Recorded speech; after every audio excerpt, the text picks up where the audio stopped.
thank you all again for being here. This is our first meeting for our working group, and to get us started, we have Jose Reyes. He's going to kick us off with the safety and prayer. Jose. All right, good afternoon, everybody. I'll review the evacuation procedures so that we are prepared to be safe in the event of an emergency. If you hear the fire alarm, follow the instructions announced through the PA system. If asked to evacuate, use the glass door to exit outside and verbally alert the others. These glass doors over here behind us. We'll move to the main parking lot in front of the building or the AT&T parking lot at the McCullough or Brooklyn bridges. So either the parking lot out this way, or we will evacuate across the Riverwalk here into the AT&T parking lot. Our security team will be watching and will notify the appropriate emergency services.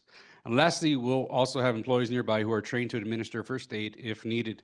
So safety is a top priority, and while we hope this information is never needed, we want to ensure that we are prepared. At this time, we're going to go ahead and go into the invocation. We thank you for the many blessings you've freely given to each of us, and we ask for your presence to guide this meeting of the Community Input Working Group. Provide them with the knowledge, compassion, and wise counsel needed as they discuss the business matters on the agenda today.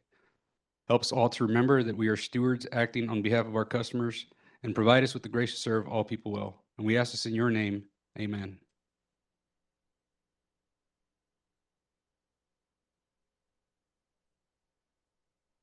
Thank you, Jose. Rudy?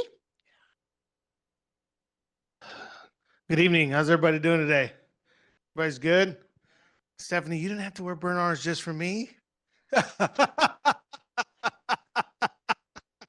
It's a fall color. It's a beautiful fall color. I love it. I couldn't help myself. I'm sorry. I'm Rudy Garza, President and CEO of CPS Energy. And I want to recognize my boss, Jenny Gonzalez, who's chair of our board and works really, really hard, puts in a lot of hours with this organization, as most chair people do. And she is working really hard for our community as trying to lead our board through, what's a lot of change right now. We're all doing a lot of work, and the board is right there along with us doing their part. You all are here for a very specific reason.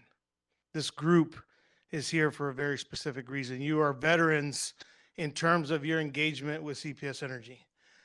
Whether you've served on our CAC, whether you're veterans of our rate advisory committee, whether you're, group members of stakeholder groups in your own right, you bring a perspective to the table that I think is important.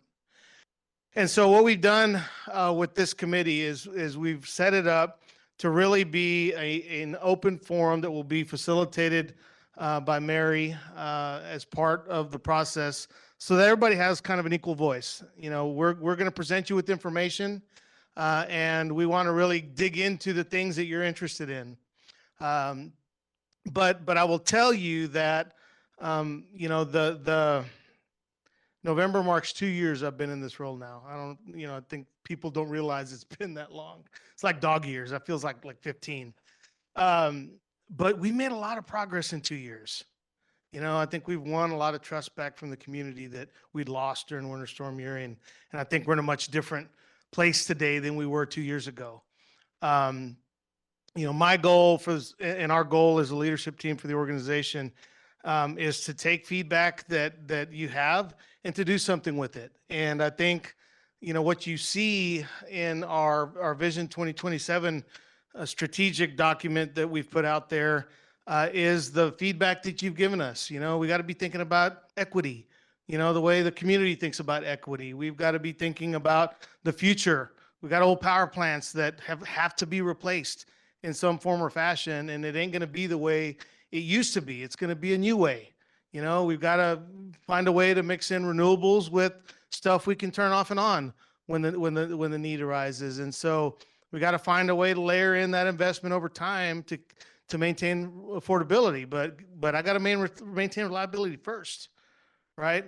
We've got cybersecurity issues that we're dealing with, and an old system that's got to be replaced to get to the other side of the type of transformation that that our industry is going through and that CPS Energy, quite frankly, is leading in right now. The fact is, ERCOT's struggling with how to build power plants, over the next decade. We've got a plan. We got a plan to take 2,500 megawatts of old stuff offline and to replace it with 3,500 megawatts of new stuff. So we've got a plan.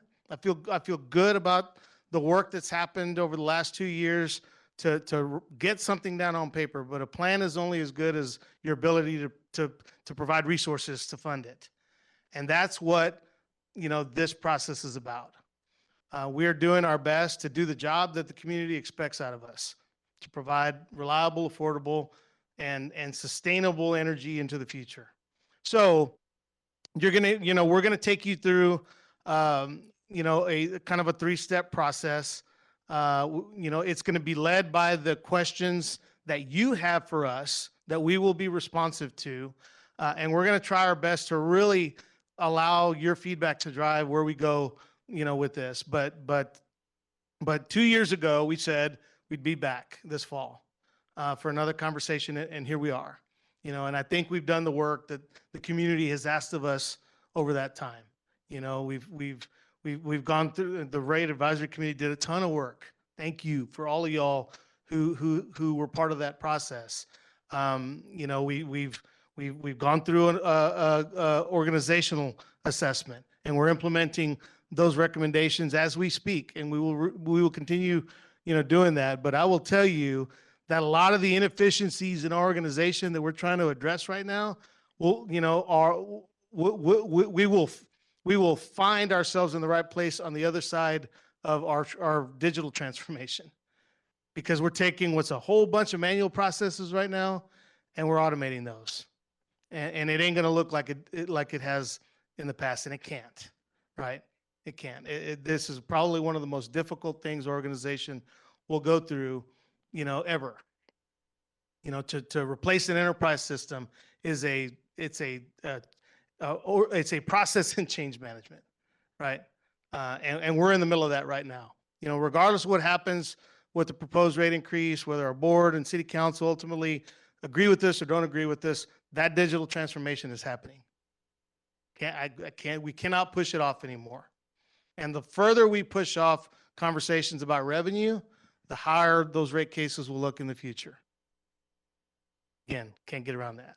You pay it now, we pay it later, but either way, we cannot do our jobs if we don't have the resources we need to make sound, thoughtful, timely investments. So we're going to be in it with you.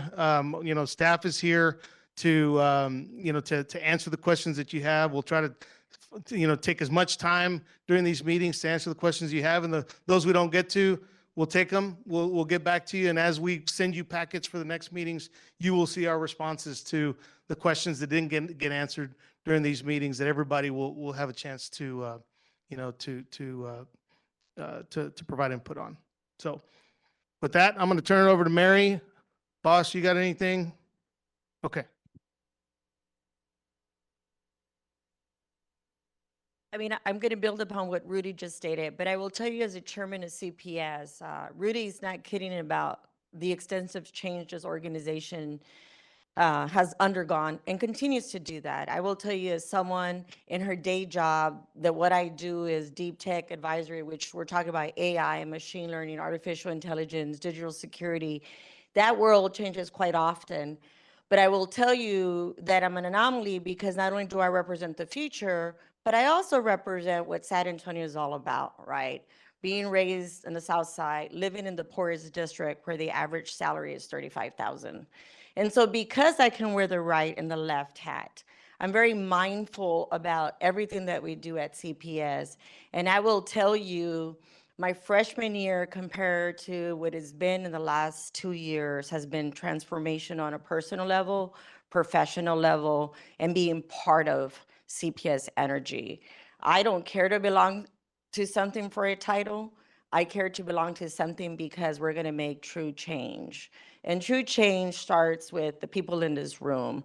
And that change can be everything from some insights, something big, something small. Change comes from people who are willing to not do the same thing over and over, but to be open to doing things differently and to be open to different leadership and different leadership styles. Change is inevitable.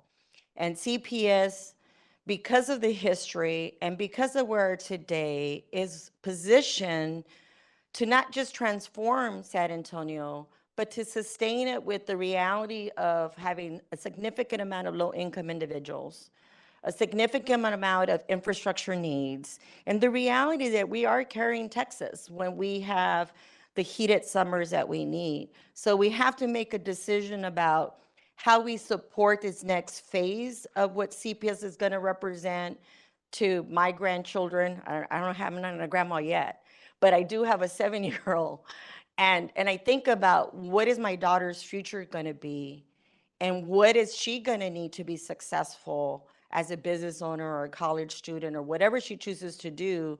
And energy and water, you know, are just the basics, a roof over your head, sustainable food. You know, we got the food bank here. The ingredients that we need to raise a healthy child. And so this is what this is all about. And so I want to thank you. I'm going to be skipping out. I've had the pleasure of working with many of you in different capacities, and you wouldn't be here if we felt that you weren't going to ask the hard questions and that you wouldn't challenge us. Because at the end of the day, all of us on the board come from different perspectives. We have different value systems. We may not even always agree. But the one common theme is that we all serve. And serving should never be about you. It should be about the people, the end users. And so thank you very much for your participation today. Thank you so much. We're going to start just by going around the room really quickly and introducing yourself and kind of saying a sentence or two about the unique perspective that you bring to the conversation tonight. Because it is being live streamed, everybody needs to speak into a microphone. I kind of want this to be, you know, a conversation, but to the extent we have to pass the microphone, you know, you don't need to raise your hand except to say, I need a mic, if that makes sense, okay? So you want to start, there's mics on the table too. Maybe just pass the mic down over there. And I'll just give you an example. So Mary Repley, Queen of AHA of Epiphany Research and Marketing, Queen of AHA, because you got to have fun, it's research, right? And I've been helping CPS Energy with qualitative research for about 10 years, almost 10 years, helping them to understand brand sentiment and reaction to different products and services that they share with the community. So, David? David Walter. I work for New Star Energy.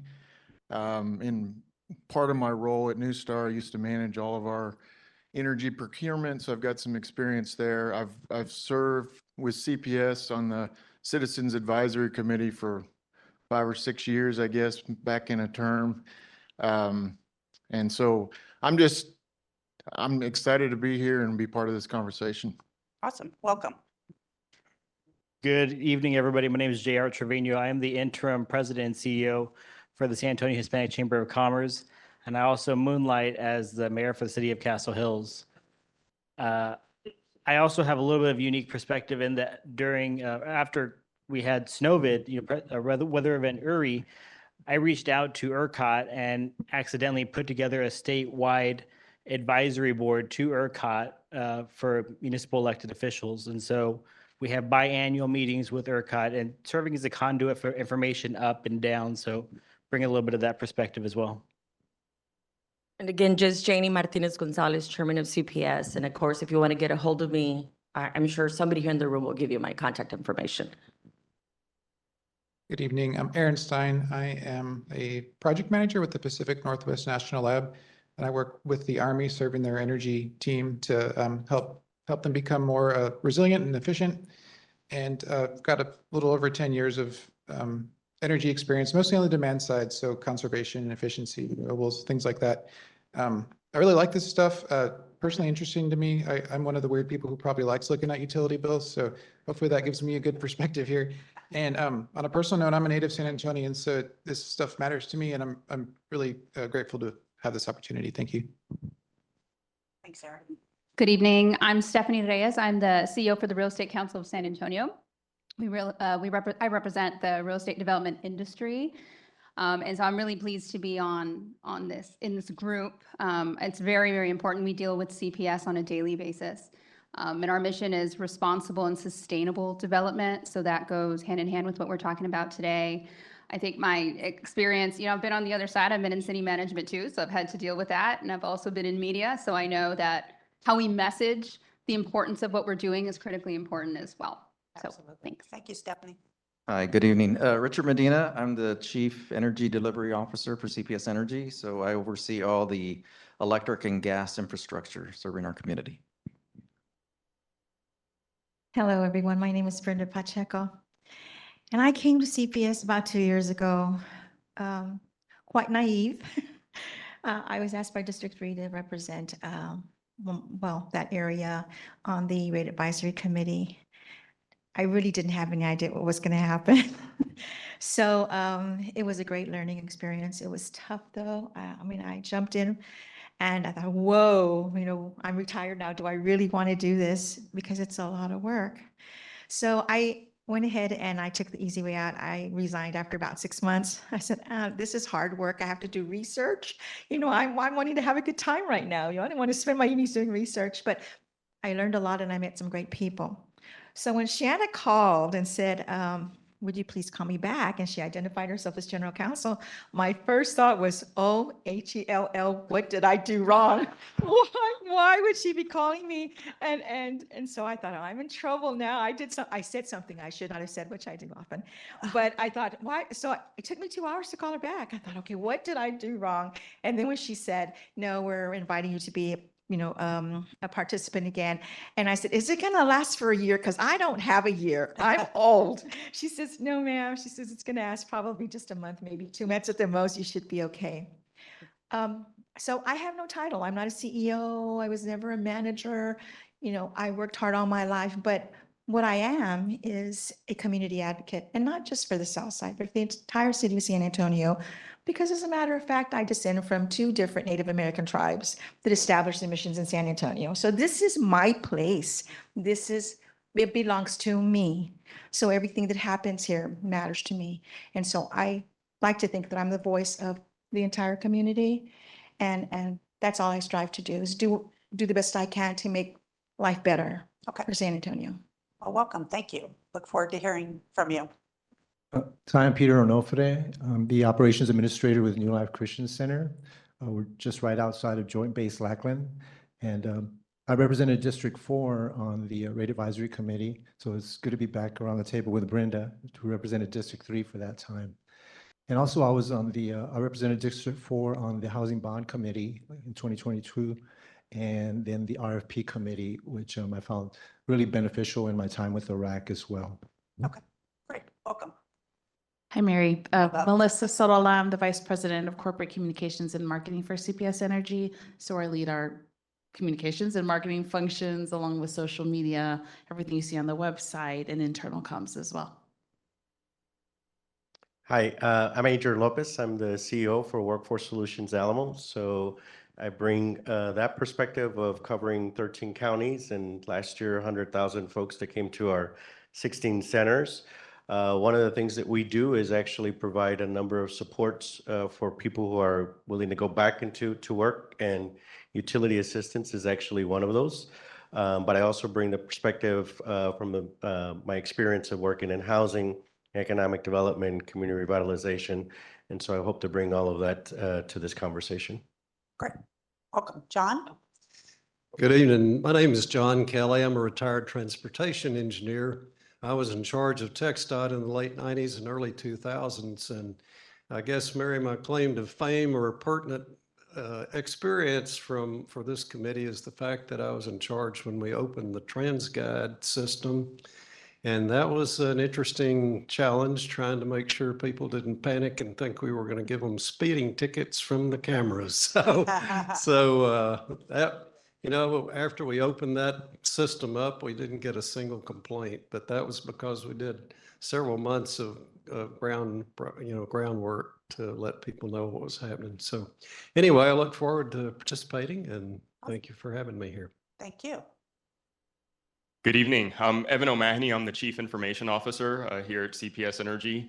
I'm responsible for all of our IT and communications infrastructure, as well as all of our business applications and technologies, to include our web platforms as well. And today we'll talk a little bit about the current state of our technology system with you all. So appreciate you all joining us.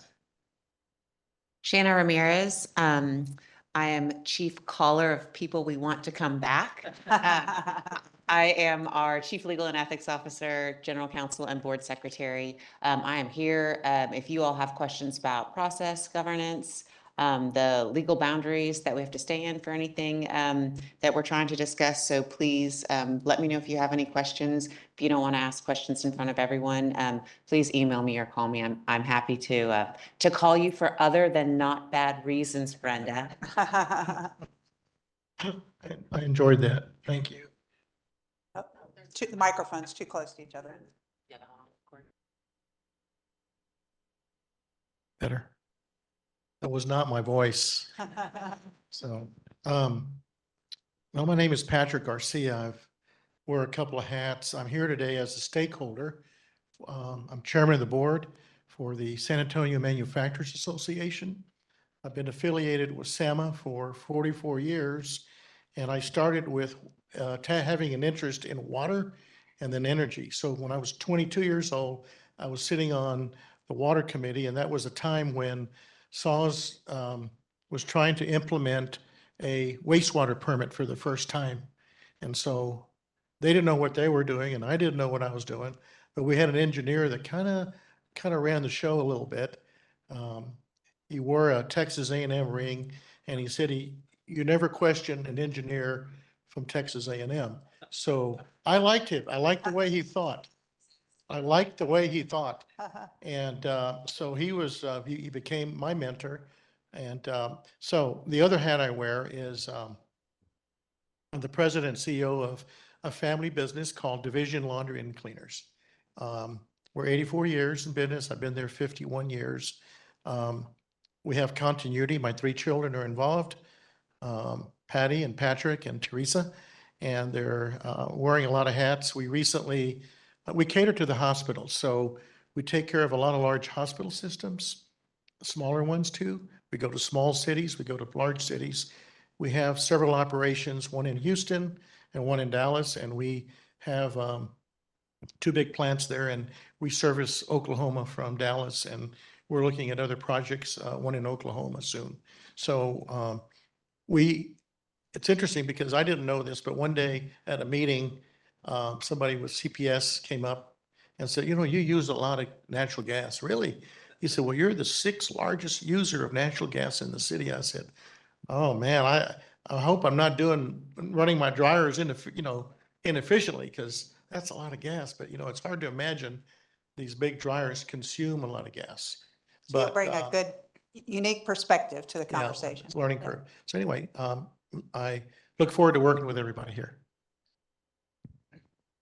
Hey, good evening, everyone. My name is Corey Kaczynski. I'm the CFO of CPS Energy. It's great to see so many familiar faces from folks who've been on other committees, and it's good to be back for another rate discussion with this group. I've been at CPS for quite a bit, most of my career, and began as a frontline as an analyst, and been in different parts of this organization. I really love public power, and what we do means a lot to us, and I love the community that is San Antonio, and doing things like this is reflective of what public power is and what what CPS means to San Antonio. So appreciate y'all being here. Look forward to having the discussion with y'all tonight and in the coming months. Why don't you keep the microphone there, and then we'll use this one for this side, if that's okay. It doesn't. Okay, thank you. Good evening, everybody. My name is Chad Hoopengarner, and I have the honor of working with this gentleman to my right here, our CFO. And I have the great honor of leading our financial planning organization. So financial planning at CPS Energy is 3 pieces. It's the rates team, the ones that set the rates, the financial planning and analysis team, and our budgeting team. And all 3 of those pieces work together to get the rates into the market, right? So I'm very, very involved in any rate request that we do. I've really enjoyed being a part of working with our RAC committee, or that's redundant, our our rack over the last couple of years. And I've worked with the CAC quite a few times as well. So I see a lot of familiar faces and really looking forward to our meetings together. My name is Wayne Eddington. Excuse my voice here. I am the civil engineer from Texas A&M that he was talking about. Really. And I served on the recent RAC committee. Thank you. Good evening, everyone. My name is Mary Dennis, and so we're happy to see so many faces that I do know. I was on CAC for 6 years, and I only got off because they kicked me off. So when they called me back, I was super excited. I have no technical experience or no legal experience, Janet, but what I bring to the table is fun and excited to be here. Good evening. My name is Deanna Hardwick. I am the Chief Customer Strategy Officer. I also was born and raised in Live Oak, so my mom still lives in Live Oak. But my team supports everything from the household, the business, so everything customer, community. So really interested in the feedback that we're going to get from y'all and how we can continue to improve just how we communicate, how we support, and how we help our customers and our community. I'm Tom Corser. I am the CEO of a new nonprofit called Arboretum San Antonio. We're going to bring an arboretum to the southeast part of town in the Old Republic Golf Club. So very exciting, but wearisome project in that it's very tough to do. But I'm only 7 years in San Antonio, and I really resonate with what Corey said about kind of participating in the city. I was flattered to be asked to serve on the CAC here. I'm 2 years into that service, but it really is a cool thing to be involved in your city and to participate and have a voice, but not just my voice, but a voice I bring through the people I interact with. So I'm real excited about that. And Brenda, also very inspiring about your D3 work that you bring. So I'm really honored to be here. Oh, let me pass that. Yeah. yeah. I didn't have any concerns. There you go. There we go. Hi, my name is Miriam Juckett. I'm an environmental scientist working mostly on nuclear applications and stakeholder engagement. I spent about 23 years at Southwest Research Institute here in San Antonio, and about 6 months ago, I took a position at Pacific Northwest National Lab. So I have a colleague across the table I didn't even know was going to be here, so that's great. Always good to meet new people. My background is I hope really relevant in terms of science and stakeholder engagement, and it's really wonderful to be able to serve with many of you that I've been to other events with before and see you all again. I think most relevant, I took over Femi Osadele's position on the RAC committee after his lengthy tenure of service on that when he had to move. And also it's been a pleasure to serve on the Climate Action and Adaptation Plan Committee and several others within the city. So thank you very much for the opportunity to be here. Welcome. Good evening, everyone. It's on. Good evening, everyone. My name is Adelita Cantu, and I'm an associate professor at the School of Nursing, UT Health San Antonio. And the perspective I bring is public health. I grew up as a public health nurse, and I work very, very succinctly in all parts of the community, particularly the west side and the south side of San Antonio. Like you, I'm a product of the west side of San Antonio, and so I bring in that perspective as well from understanding the connections in the community, particularly the most vulnerable communities, and how all of our structures in San Antonio impact them. And also, hopefully, the perspective that everything we do impacts our health. And we need to understand that too, as we think about where we want to go into the future, particularly with energy production, climate change consequences, et cetera. So thank you for letting me come. Thank you. We also have some people participating remotely that I'd like you guys to introduce yourself if you don't mind. Eric, why don't you go first? You can unmute yourself, and I think we should be able to hear you. You bet. You guys hear me okay? Yes. Super excited to join this work and lean in. I'm Eric Cooper, President and CEO of the San Antonio Food Bank.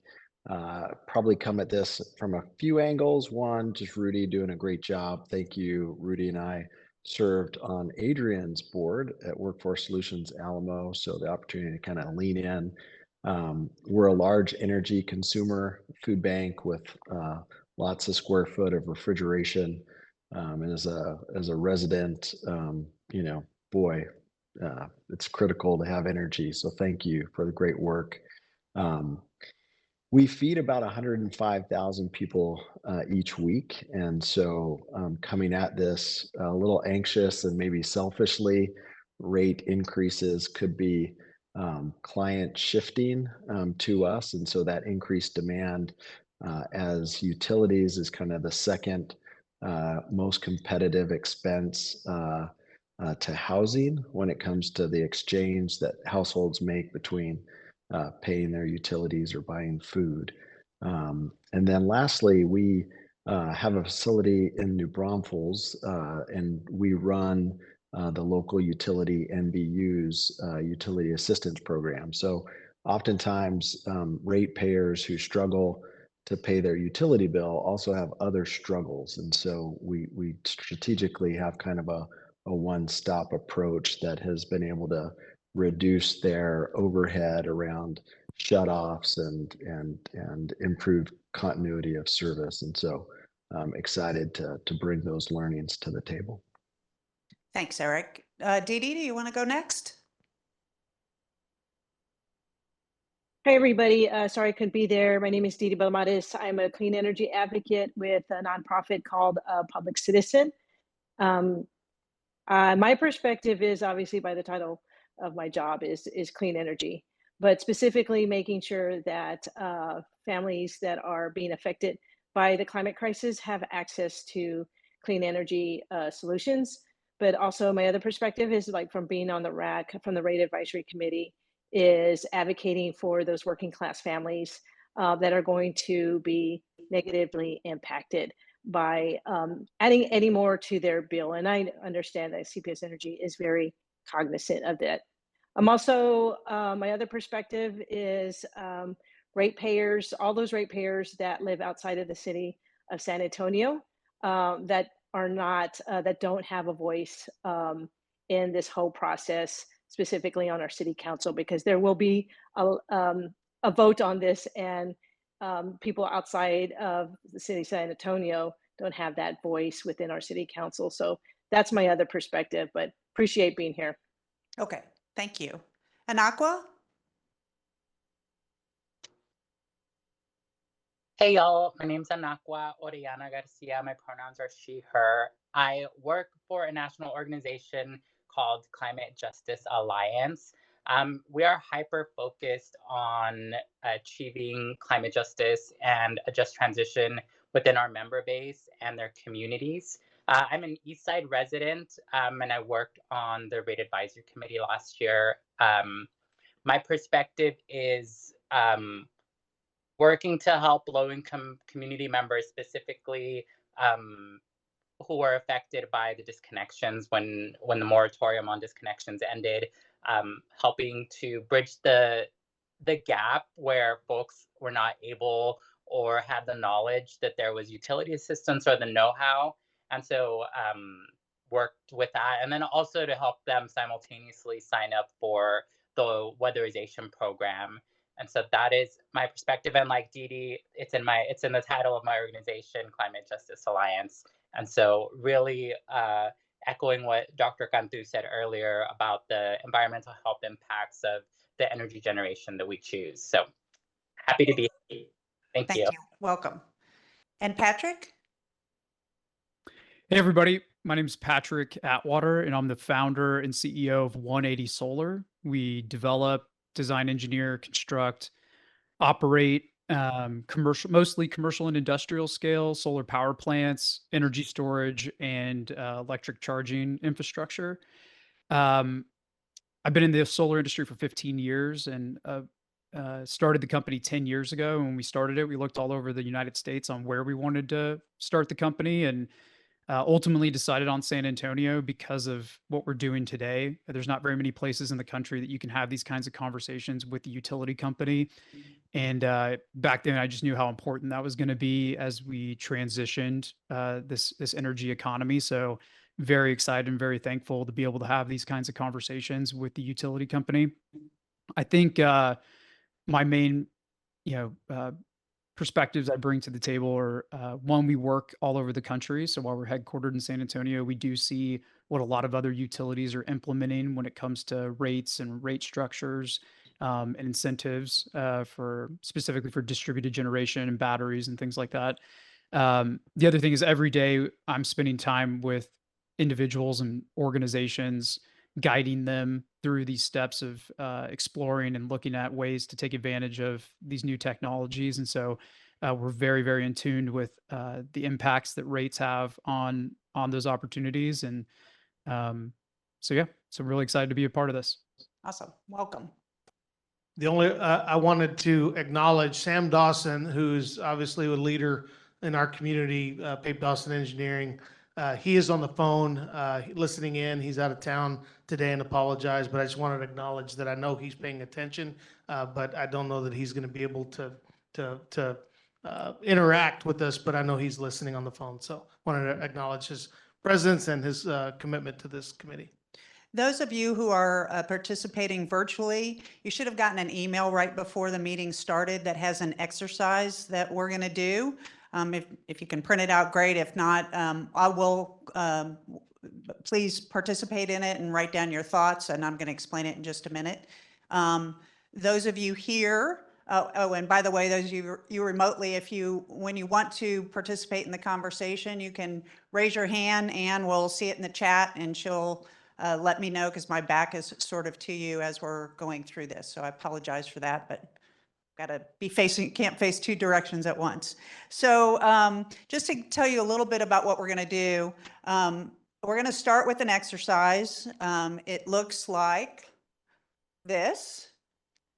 And it's really designed to sort of level set where we are today, where you guys are today with your thinking. You'll see it has some stick figure drawings. One represents the business community and the other represents the residential community.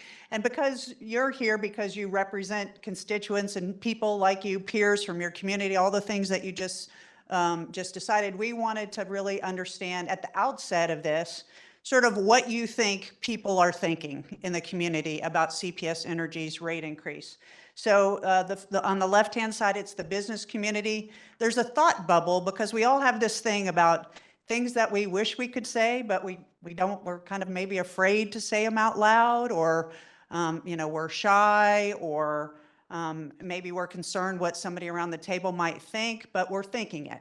And so that would, in that bubble, you would write what people in the business community are thinking, but may be reluctant to say out loud.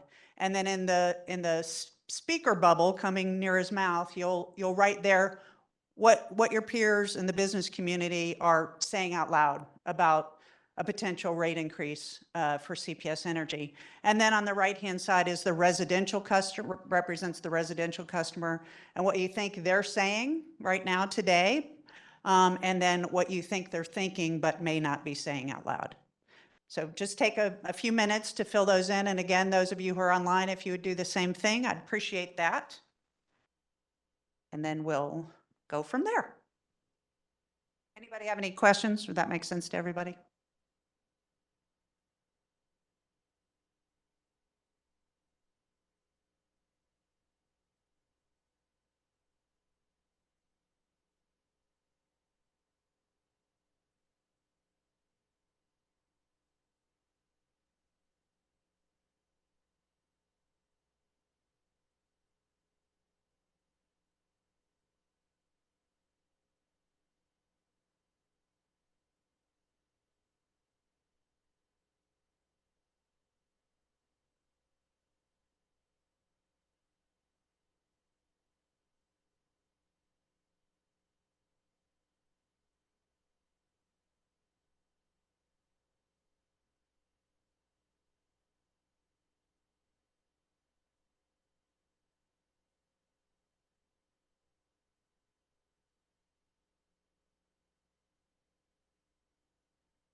So while you guys are gonna, while you're finishing that up, just want to let you know how the rest of the evening is sort of gonna progress.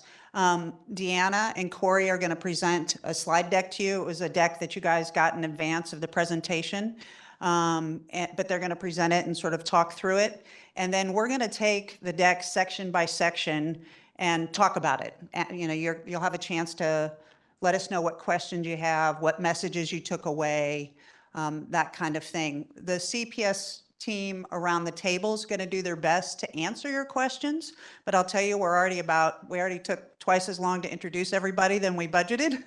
So we may not get to all the answers. And in fact, I've given you a sheet that that's titled, what questions do you have? And it breaks the sections of the presentation out. And as you're going along and you're listening to Corey and Deanna talk, if you have a question about that section, go ahead and write it on the sheet.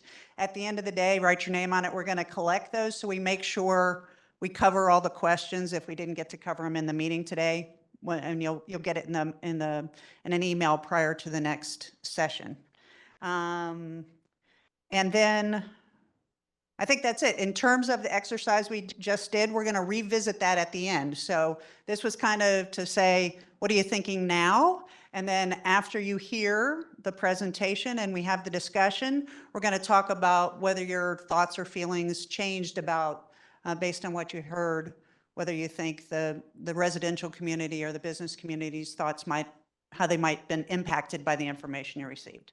So Corey and Deanna, if you want to. Oh, one other thing.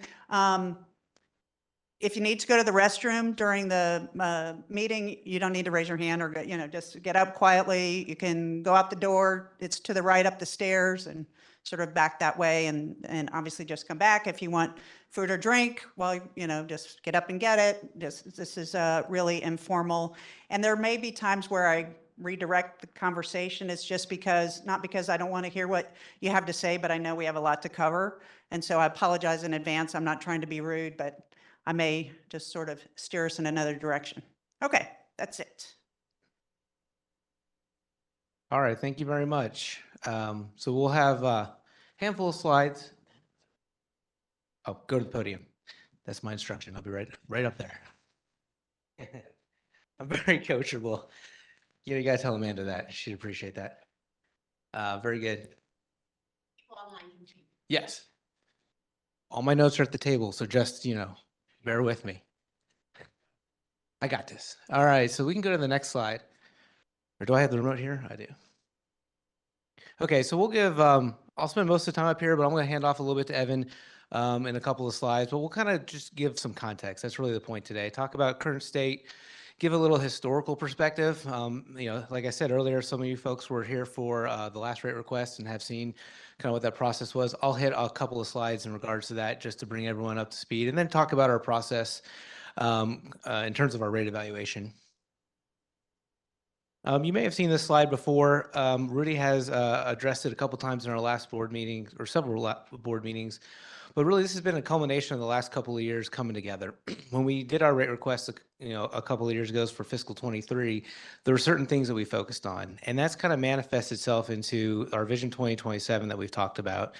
And it's outlined here on the slide, and you can see it. But it's kind of the message we've talked about is we're keeping it tight. We cannot do everything all at once, all at the same time. We've got to be focused on where we are prioritizing and what this community most needs us to do for them in a very balanced perspective. And so, we talk about Vision 2027, and as we talk about our rate requests and do our prioritization and get input from the community like we are today, we're looking for that alignment, right? Do we have an alignment around the operations and the infrastructure and reliability that you expect as a community, and how do we balance that against financial stability for the organization and meeting the customer's needs in terms of what they're looking for from an experience, from a pricing perspective, an engagement perspective, customer service, etc. So you have that as reference, but we're going to anchor back to this often as kind of the underpinning of our look forward. This is an interesting slide. It's typically an appendix slide, but it actually can stimulate a lot of conversation. And this shows generally how San Antonio fares from an average bill perspective in the state of Texas. And what you see is from a combined electric and gas bill perspective, we're the lowest. This is a trailing 12 months. And what you typically would find if you look through a history of this is between San Antonio and Austin, we kind of go between the lowest or second lowest. And this almost goes back to my commentary at the very beginning. Both of us are public power. And so granted, we have a lot more input in community discussions, but I think the business model in its essence has proved over the decades that it can provide to the communities at a very affordable rate. And then, of course, you see some of the other cities out there. We are benchmarking this, mind you, just folks who may be curious. The PUC has a Power to Choose website, and Chad's team will look at that, and they kind of a standard shopping rate from a usage perspective, and that's what the team uses so that they can benchmark effectively to the different communities. So thank you, Chad, and your team. So with that kind of a background given a little bit, we had talked a lot about our technology and infrastructure and over the past couple of years. I'm going to turn it over to Evan to talk about kind of holistically what that looks like, because it does underpin a lot of the conversation. Evan? Thanks, Corey. So you all heard Rudy mention in his opening comments that one of the key areas of focus for us right now is investment in our technology. And technology really underpins the inner working of our entire system. We leverage technology that allows us to remotely manage and operate the grid. We have over 1,000 miles of fiber across our system that allows for all of that real-time communication to occur. We also have an advanced meter infrastructure system, which is often referred to as AMI. You all will probably hear that acronym through our discussions here. And that really is how we are able to deploy our meter infrastructure to the premise, residential and commercial. We actually ping those meters every 15 minutes.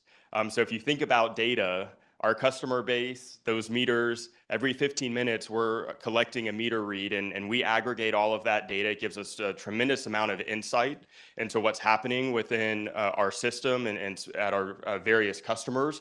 And then all of that data comes in and really informs our billing process. So we often refer to that end-to-end process as meter to collection, if you will. So one individual said they love looking at their bill and analyzing their bill. You all have a handout in front of you.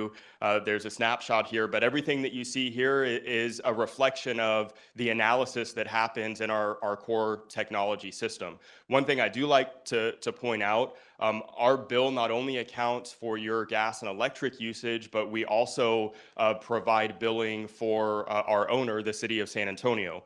So you'll notice there are line items on your bill if you're a resident of the city of San Antonio for solid waste collection, park fees, environmental fees, all show up on your bill. And our system actually interfaces with the city. We send data back and forth separate from our meter data to do all of that analysis. Now, one of the things that's really interesting when you think about all of the technology that goes into to making happen what I just described, the core of that technology system is about 23 years old. We began implementing it in the late 1990s. Our first go live was right about 2000, and we've been using that core technology ever since. So if you look at the circles to the right of this slide, this is really a simplified, visual depiction of our technology landscape. At the core of that is our ERP system, which the name of the technology we use today is SAP. And that really allows us to effectively manage all of our customers. The meter to collection process that I just described takes place there, but that is also how we manage all of our employees. Our over $13 billion in assets all sit and depreciate in that system. That's our financial system, right? So it really is the core of our operation and how our team members do their work each and every day. Around that, you can see a ring that says business systems. Over that 23-year period, as we all know, by just looking at our cell phone technology, it changes rapidly. And as time goes on, those changes are increasing. The velocity is increasing. So over the last couple of decades, we have been adding additional technologies, right? So maybe our core system couldn't do something that we needed as an organization. We went out and bought another technology. So we have about 50 other systems that sit around our core. And then that outer ring that you see is really representative of our operational systems. Our SCADA platforms are how we actually manage the grid, from generation to our distribution and transmission systems. The metering systems that I mentioned all sit there. And the arrows that you see are really just a visual indication of the integrations or data that's moving back and forth across all of these systems. So a couple of takeaways here. We have a lot of really old technology. In fact, that core, that blue circle, our current technology will be end of support from our vendor December 31st of 2027. So we will no longer be able to effectively use the system that is the core of our operations. And as you heard Rudy mention, that's one of the reasons why, for us, investment in this area is non-negotiable, right? Our vendor has told us, hey, you have no choice, right? So there's a tremendous amount of risk for us there operationally, but there's also a lot of opportunity and benefit for us as an organization. So rather than say, hey, we need to take the technology that we have and replace it with something new, we're challenging ourselves and our organization to rethink the way that we operate so we can really obtain efficiencies operationally and deliver experiences to our customers that we cannot today because of the complexity and age of our existing technologies. So one of the things that came up in some of the community discussions that we've had, and specifically as part of the rate advisory committee, are really understanding the things that our customers are looking for in terms of variable rate options and other programs to help our customers and community. And so one of the things that we wanted to lay out is the feasibility for us to introduce some of the things that our customers are asking of us based on the technology that we have today. So if you take a look at the left-hand side here, there are some things that we can do with our existing systems. Obviously, things like making changes to our core rate structure, or changing the variables that exist within the rate itself are things we can do. Looking at options like our affordability discount and where we may be able to introduce some changes there. Those are relatively easy, for us to do in the shorter term and about a 6 to 12 month period. As you move into the middle, we look at things like time of use billing for our residential customers. That would take quite a bit more time and require quite a bit of manual processes on our current system. But it is some effort we could put towards that using our legacy technologies. And then on the right, these are things that really are aligned with what we're hearing from our customers. And I like to think of that as our, desired future state. And our ability to deliver those is post this technology transformation. So this journey for us from a technology transition perspective is about 36 to 60 months, depending on which element of our business may be impacted. But our goal is to introduce these new technology systems as early and as often as possible, right? So prioritizing the things that are going to give the biggest impact or benefit for our customers, we want to try to move those towards the front end of our implementation to the new technology system, so we can start delivering the capabilities that, again, will be most impactful for our customers. I wanted to say too, there's at the back of this presentation, there's an appendix that has some terminology that you may not be familiar with, so you can refer to that. And we asked you guys up front what you wanted to make sure was covered in these meetings. And when we looked at everything that you wanted to hear, we realized very quickly that we couldn't fit it all in the 3 meetings that we were talking about. So we have this main deck, and then there are 2 other decks that came with it. One is a benchmarking. A lot of you said you wanted to understand how CPS Energy compares to other markets. And so there's a lot of detail in that appendix. And then there's one on community engagement that really addresses what CPS Energy is doing to engage the community, in particular as it relates to helping less fortunate residents pay their electric bill. We'll either answer questions about those later this evening or prior to the next meeting, but I did want you to know that that information is here, that we heard you, that you wanted to know those things, but we just don't have time to cover it in the meeting. Yes? We're going to go through the whole presentation so you know what's in it, and then we're going to go section by section and and talk about it. I just want to punctuate something. I'm not sure Evan pointed out specifically. Our billing system is also the billing system for the city. So we collect parks and rec fees and solid waste fees, on behalf of the city. So, so as we, upgrade our systems, that impacts, the city's billing system as well, because we are the billing agent for COSA.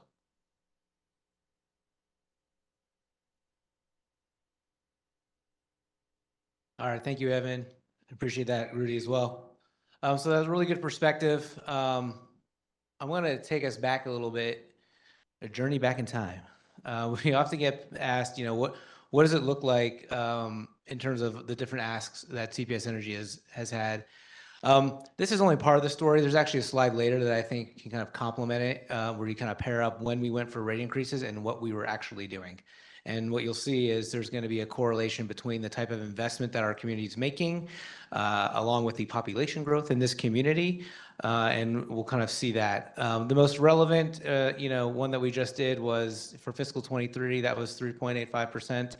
I'll talk a little bit more about that here in the coming slides, but it's not atypical, but they do typically accompany a time of heavy growth. So as a refresher, last time we went for our rate increase, it was 3.85%. The bill impact was about $3.80, and the total revenue increase was about $73 million. So just to size that for us, we're about $3.5 billion of annual revenue. This tacked on 73.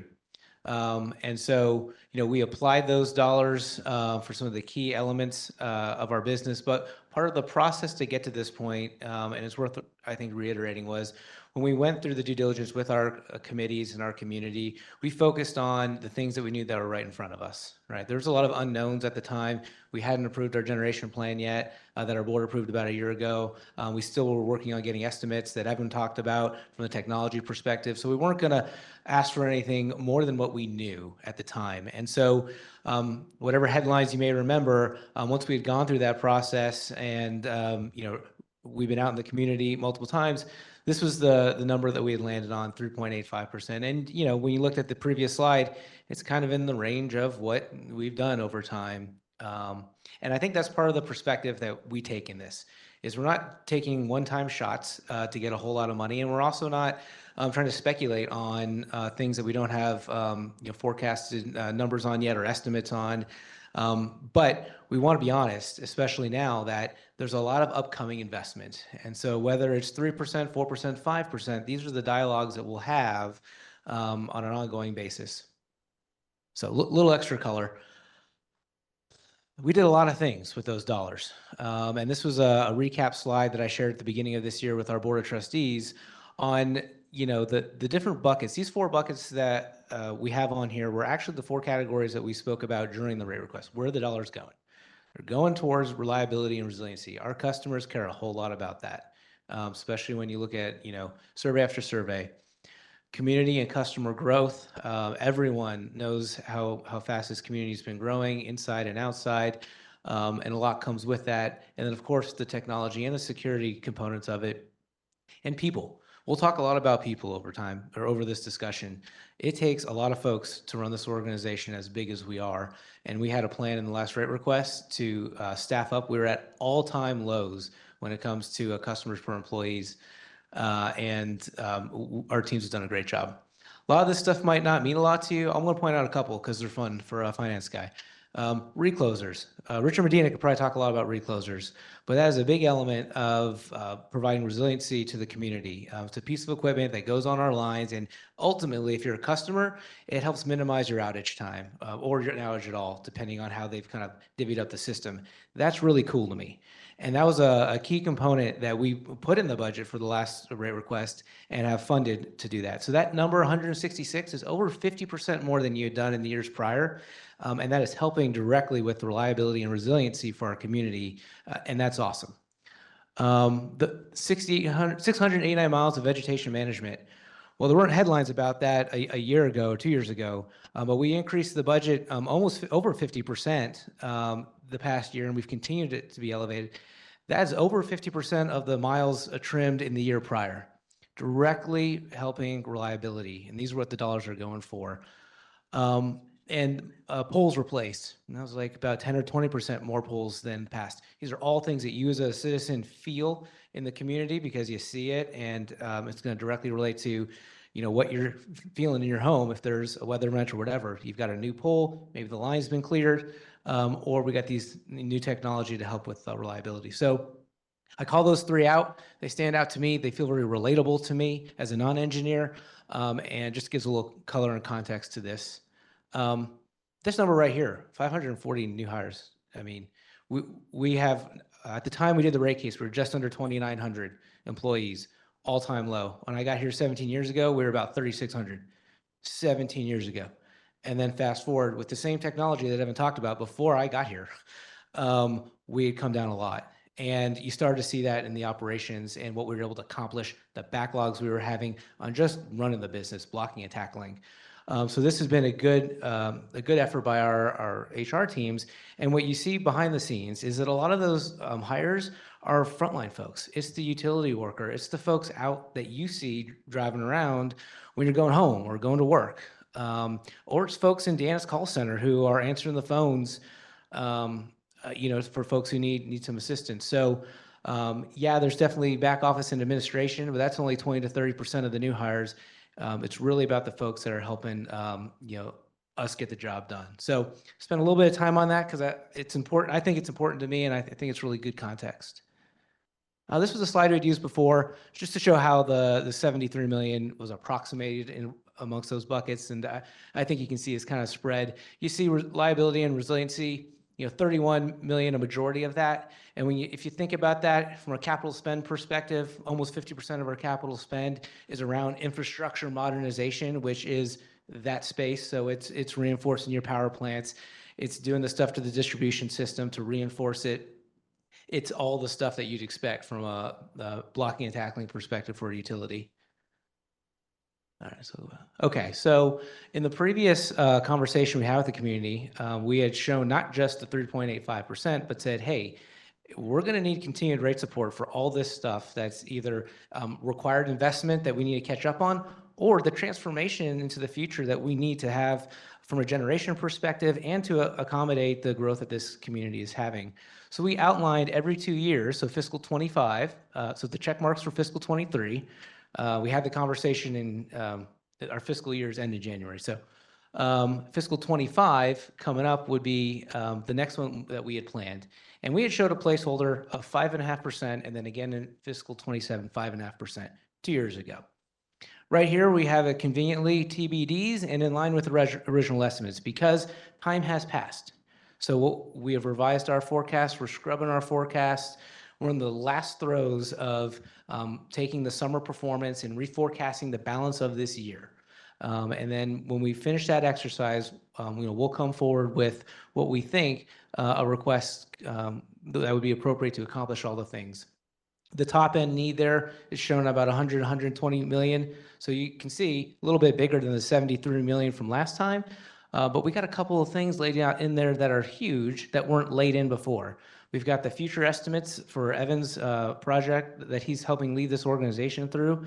Grand total of 304 million, which is actually lower than his earlier estimates, but 304 million is still a lot of money. And then the generation plan that our board of trustees voted on, that we spent a lot of time with the Rate Advisory Committee, had not laid that into our future forecast. It is a great plan, is a balanced plan, but the nominal value of the next 12, 14 years was about $14 billion. So that needs to be paid for through a combination of, yes, rates, but also prudent borrowing, which with a strong balance sheet we can do. But that's just context for us to size some of this stuff that we're talking about as we're having a rate discussion. And then those are new injects that'll be new to the conversation this year. So this is a slide that continues to evolve, but it continues to help tell the story of these high investment periods throughout history. And I actually have some additional data that kind I think will give some color, but this goes back to 1975. I may have been negative some age at that point, but it goes all the way to our fiscal 29. And what we're really trying to call out is, throughout our modern history, we go through cycles of growth. And they come with both spend and resource support through rate increases from our community. And what the orange bars represent is the capital budget that was spent in those years. And just to orient at the very beginning of this conversation, in 1975, we had 268,000 customers. And back then, we also had outstanding debt of a little over $250 million. Then we went through a period of growth, and in the 80s, you can see we added a few of our power plants that we all probably recognize the names of now. And those stars that you see put in there are the rate increases that we had gone to the community for. And they kind of line up with that first cycle. And then it goes down a little bit in the 90s, but then you see a big burst in the early 2000s rather. Again, for an additional purchase of STP, which is our nuclear plant, and Spruce 2, which is obviously made headlines, but that's our second coal plant. And then we also purchased Rio Nogales, which is our newest natural gas plant. And again, you see it's accompanied with rate increases and a big spike in capital spend in those years. And then we go through that period of no rate increases. So when you heard Rudy and I 2 years ago say it's been nearly 8, 9 years since a rate increase, it had been. But we're getting into that space of time where everything was culminating. So it wasn't just that this community is growing, but we have technology that, for better or for worse, was coming to an end and was going to require a big lift. And as we went along, I forgot to mention the growth, right? 429,000 customers back in the mid 80s. Our total outstanding debt there was $2.2 billion. I think that's important to understand the growth of community. Rate increases, sure, but we also issued a lot more debt. And that big bubble in the early 2000s, we're at 716,000 customers, and we had outstanding debt of about $5 billion at that point. Fast forward to where we're going. We anticipate being, a little over a million customers. We're in the 900s now, high 900s, and we're about $7 billion of debt, and planning to go further. So that sounds like a lot, and quite frankly, it is a lot. And if you hear conversations at our board, one of the 3 metrics that gets a lot of conversation is our debt to capitalization ratio. It's a little over 60%. And we'd like to pull that down, and we'll have a whole separate conversation on that. But what we're looking at is this story that we would tell the rating agencies and all those who judge us from a financial perspective, not emotionally, just from the numbers. We're in one of these cycles, and we are the lucky generation that gets to live through it and lead through it. But this is kind of where we are, and we're going to do our best to balance. Managing rate increases through this course of time for these investments, balanced with, a responsible borrowing. But these numbers are big numbers, and they're real numbers. And so hopefully this provides some extra context for the group as we go through the discussion. There's a lot of stuff on this slide. I'll try to break it down. This is very simply just a basic outline of how we think about, when we determine we need to go for a rate request. And it's probably no different than y'all would at, your own families. You do an evaluation of how much money you think's coming in for the year. And for us, though, there's a lot of complicated components of that. You do a lot of load forecasting. You're looking at growth. You're looking at where you think prices will be. And you ultimately come up with a revenue forecast. And then you look at the upside, how much is going out the door. And from a cost perspective, that's a little easier, I think, because you've got historical trends, and now our historical trends of the last 2 years are a ton of inflation baked in. And between supply chain contributing to inflation and just inflation being inflation, that's been a new inject for us that was kind of showing itself 2 years ago, that now is ever present and is going to be part of this conversation.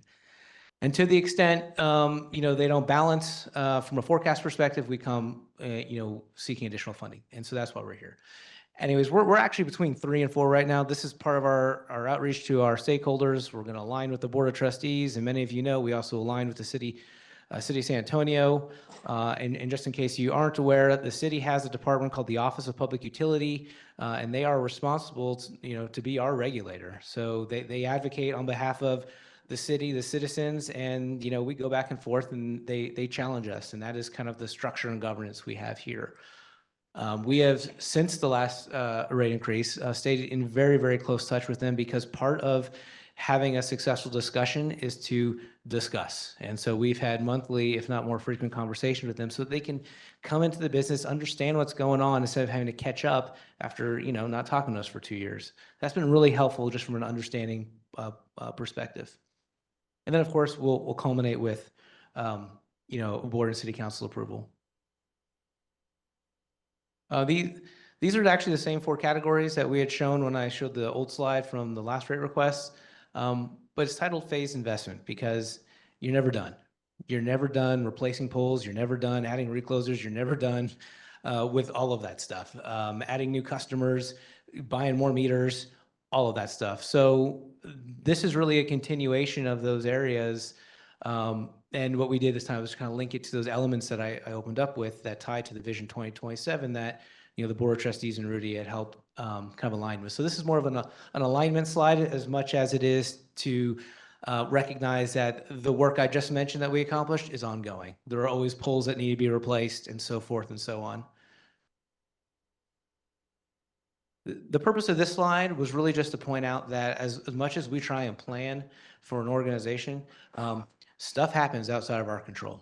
And I call this current threats, but many of these are headlines that you see day to day in the newspaper. And Tom, we showed this one at the CAC, and you pressed Geronimo on this one around like biggest risks. And I tell you what, the harder thing to predict is revenue, because on the revenue side we have weather, and weather drives volatility in our business. And I would tell you, if the last couple of years, all you've seen is feast or famine, right? It's hot, it's cold, it's whatever. It's not normalized like it used to be, and that's creating volatility. And the last 2 years are a perfect example of that volatility, whether it be global events causing natural gas prices to go up and then back down, or hot weather this year, combined with our plants having an excellent summer, so us being able to benefit from that. But supply chain, inflation, economic pressures on the cost side are ever present, and predicting and forecasting revenue continues to be a challenge for all of those reasons I mentioned. So we will do our best to forecast, but a takeaway from this organization and all of us is it will not be what we say it is. It will be above or below, and in some cases significantly, because of those kind of annual events. And this year, if you've been watching our board meetings, we've been to the good. Natural gas prices are down, which has helped our customers from a bill perspective. But we had all of our plants running, and we had some really good length this summer, and that has allowed us to take advantage of just the state pricing, and that's benefited us. You flip that same story last year. Well, it was tight last year. That situation was the opposite, and we were down 50% from our forecast from a wholesale revenue perspective. So that's not the point of this conversation, but it's come up at board meetings, and if you've heard the headlines, you might end up asking me anyways. So anyways, this last slide here is just kind of a recap of the dialogue. This is more just from a sequential perspective of the dialogue with the different groups we're having. Obviously, we're here with the community input working group. And then we have obviously the different work streams with our board, the community, and city council. Probably at time, and I think that was the last slide, so we'll pause there and turn it back to you. I just want to make one comment. Go back to the last slide, Corey. Sure. So these are the formal kind of community meetings and the process, right? There will also be a ton of informal meetings. I'm meeting with Stephanie's board. I imagine I'll meet with Sama at some point in time. I'll meet with social justice and community advocates who I know will want to meet with us. We'll do meetings in each council district. I got a Suburban Cities meeting tomorrow where I'll go talk to them about these things. So this is just meant to represent the formal process, but we will have, dozens of meetings out in the community with anybody who wants to have a conversation and allow us to get feedback, going forward as part of the process. So just understand this is just a glimpse of all the meetings that we're going to be doing as we go forward. Okay, so that concludes the presentation portion of this, and we are running behind. So I wanted to just kind of poll the group a little bit. We're thinking maybe we're 30 minutes behind, and we'd like to be able to really answer some of those questions that you have as we have the discussion. So I'm going to see if you would mind flexing your time schedule a little bit. If you can't, you can leave whenever you need to leave, but unless everybody around the room needs to leave at the same time, if that would work for you, that would, I think, help the discussion. Does that sound okay to most people? Okay. All right, so we're going to start the conversation back at the beginning. Oh, can you go back to just the beginning? Yeah.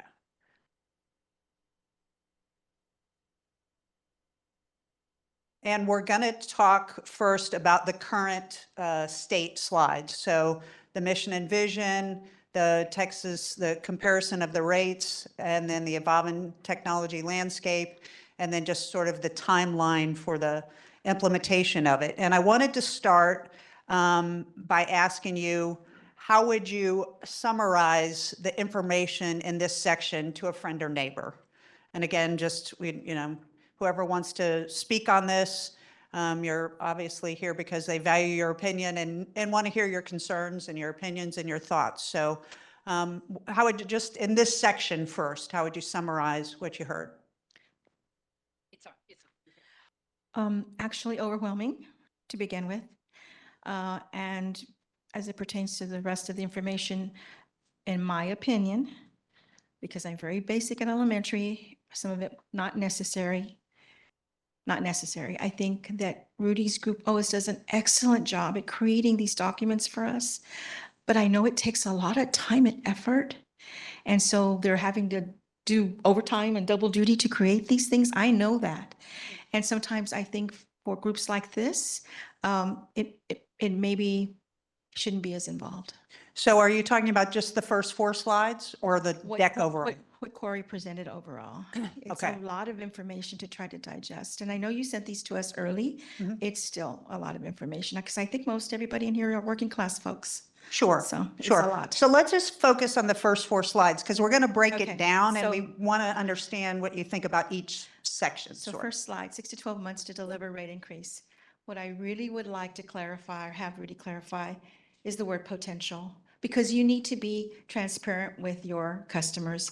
Is it really a potential rate increase? I don't think so. I think there's going to be a rate increase. And that's the first term we need to stop using, that it's going to be potential, because it's not, because there needs to be a rate increase. So I think the average customer thinks, oh, maybe, maybe not, maybe it won't happen, but it is going to happen, is it not? So let's not use the word potential. I think the use of the word potential, Brenda, is being deferential to our board, that there's a decision point. I don't ever take a vote for granted, in the policy world, the minute you take something for granted, you're going to get, bit. But I understand what you're saying, and I think that's really good feedback. Yes. Yeah, so as far as information, specifically on slide 5 and the way that's presented, if we can go to slide 5, in the way it would be communicated to the community, where it speaks to the least expensive in the state. And I know, Corey, you referenced that, and it's Austin. We go back and forth. And I recall during the RAC presentation, there was an analysis also of that we were the highest consuming in the state. And then there was a reference about that was due to potentially the housing stock in our city. So can we validate that as a statement when we say we do have the least expensive in the state, how it's being communicated, but yet you can have a high bill just because of the consumption within our city or our residents. Okay. And it's a housing stock issue, or what that could be the reason for. Yes. Yeah, I can take that one. You're correct. You're remembering correctly that the San Antonio community does have higher average usage per month than the community like just to the north of us in Austin. And that is because of housing stock. We have a higher percentage of multifamily dwellings, but we also have a higher percentage of older housing stocks. And so they're just houses that are less energy efficient. Okay. What message did you take away from these first 4 slides? What would you tell a neighbor or a business associate about sort of where we're at today? Well, so throughout the entire presentation, the word that comes up the entire time is these are investments in our future. And maybe it's the perspective I bring to the table, but that is all that I see, right? I think, reliability, sustainability, jobs, economic development, that is all I see through here.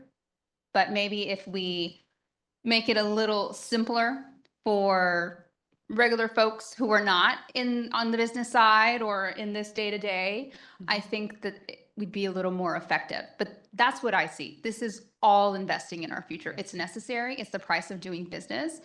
We just need to communicate that clearly to folks. Okay. And so you said that investment is a positive thing. Yes, and it's necessary. Okay. Aaron? No. Oh, she was. Okay. Yeah. So, first of all, I want to say $18 minimum wage is your minimum wage. So congratulations on CPS doing that. I saw it on one of the last slides, but I wanted to take an opportunity to say that. I don't know if your mic is on. Yes, it is. It's not, okay, there you go. hold it up. I was just congratulating CPS on raising their minimum wage to $18. Congratulations on that. I do the investment. The first set of slides is setting us up for the need for the investment and CPS really thinking about forward looking. I do think that one of the things missing, and going back to the comment that you made and the poor housing stock, is the context of this slide, number 5, is although we do have the least expensive, we need to understand the context of San Antonio being the most impoverished as well as the most economically segregated city. So I think in that context, we need to understand what this rate means. Because, just to have that context, I think that's important as we continue the discussions. Okay. Aaron? Yeah, thanks. And I also agree. I'm sorry, I didn't hear you. I also agree. I really like the focus on these being investments. Although the first thing I see is they look like they're past due investments. I mean, you're literally running out of time on your ERP system, and maybe not to say thought should have gone into it earlier, but maybe things could have been put in motion a little earlier. So Aaron, can I just, when you go 8 years without a rate increase, that's what happens. Well, investments get pushed off because you're not, keeping up. So like, what we've done as a leadership team is said, look, we gotta go. Right. But I just want to point out, it is directly correlated to all that time frame with no increases. Yeah. And thank you. I appreciate that. And I guess that's another point I would make is that it's great. We've kept rates low, but it looks like we were probably past due for a rate increase sometime between 2014 and last year.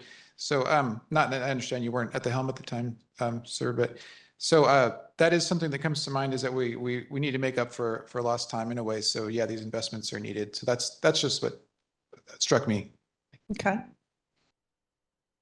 Yes, Patrick? Yes, and Rudy, I like the idea that you're willing to make informal meetings. So we have an energy committee, and I'd like to give you a little perspective of their thoughts on the material today.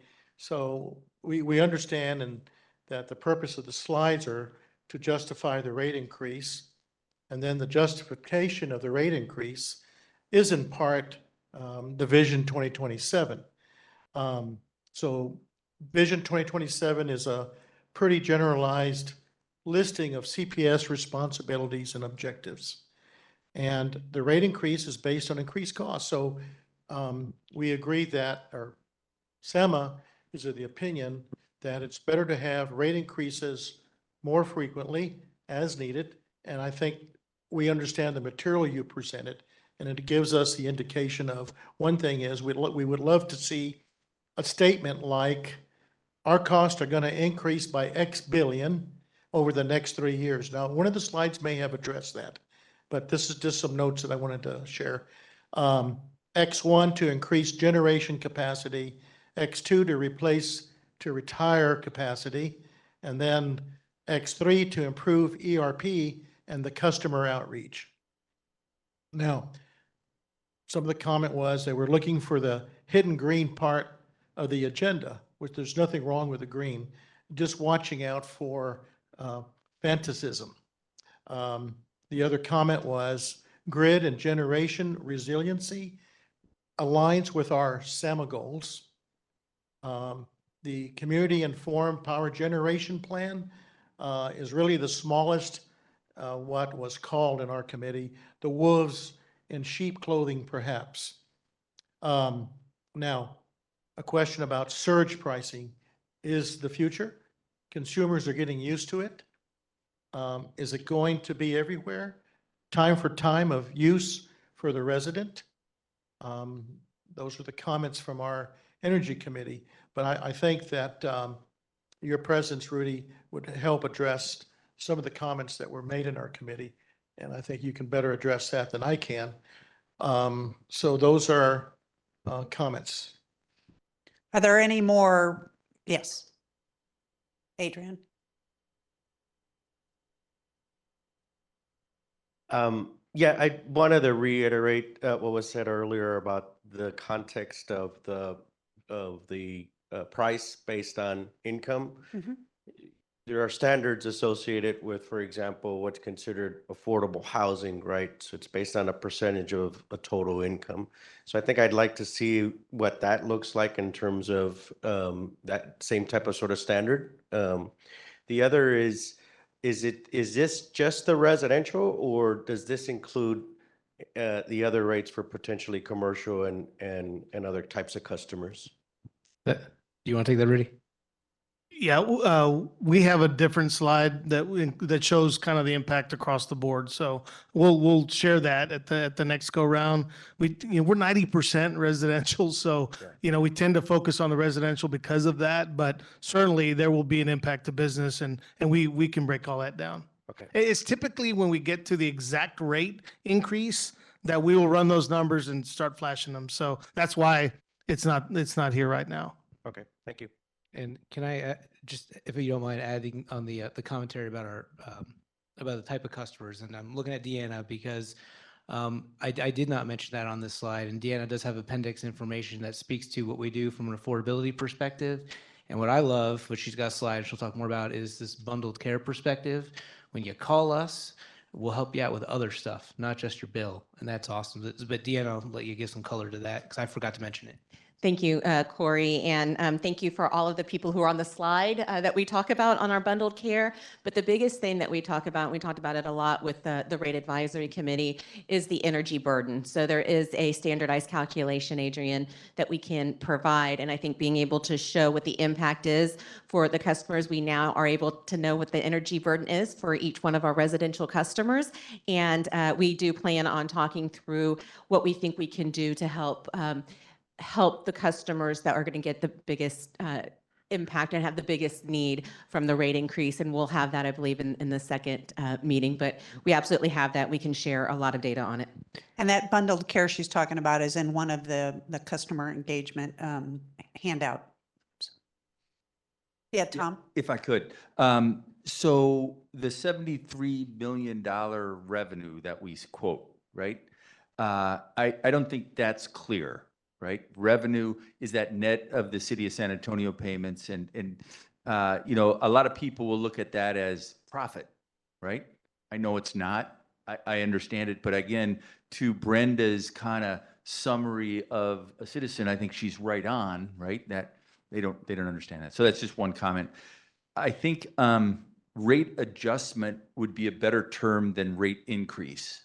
We're presupposing that there will be an increase, and we're teeing that up. So I think rate adjustment might be or proposed rate adjustment, whatever we want, but adjustment would be a better, softer term. And I think with regard to Brenda's comment, right, few people in San Antonio can take these 4-6 slides and digest it and come to a conclusion, right? Not sure I can. Well, I can, but I think it's really important that we simplify it beyond.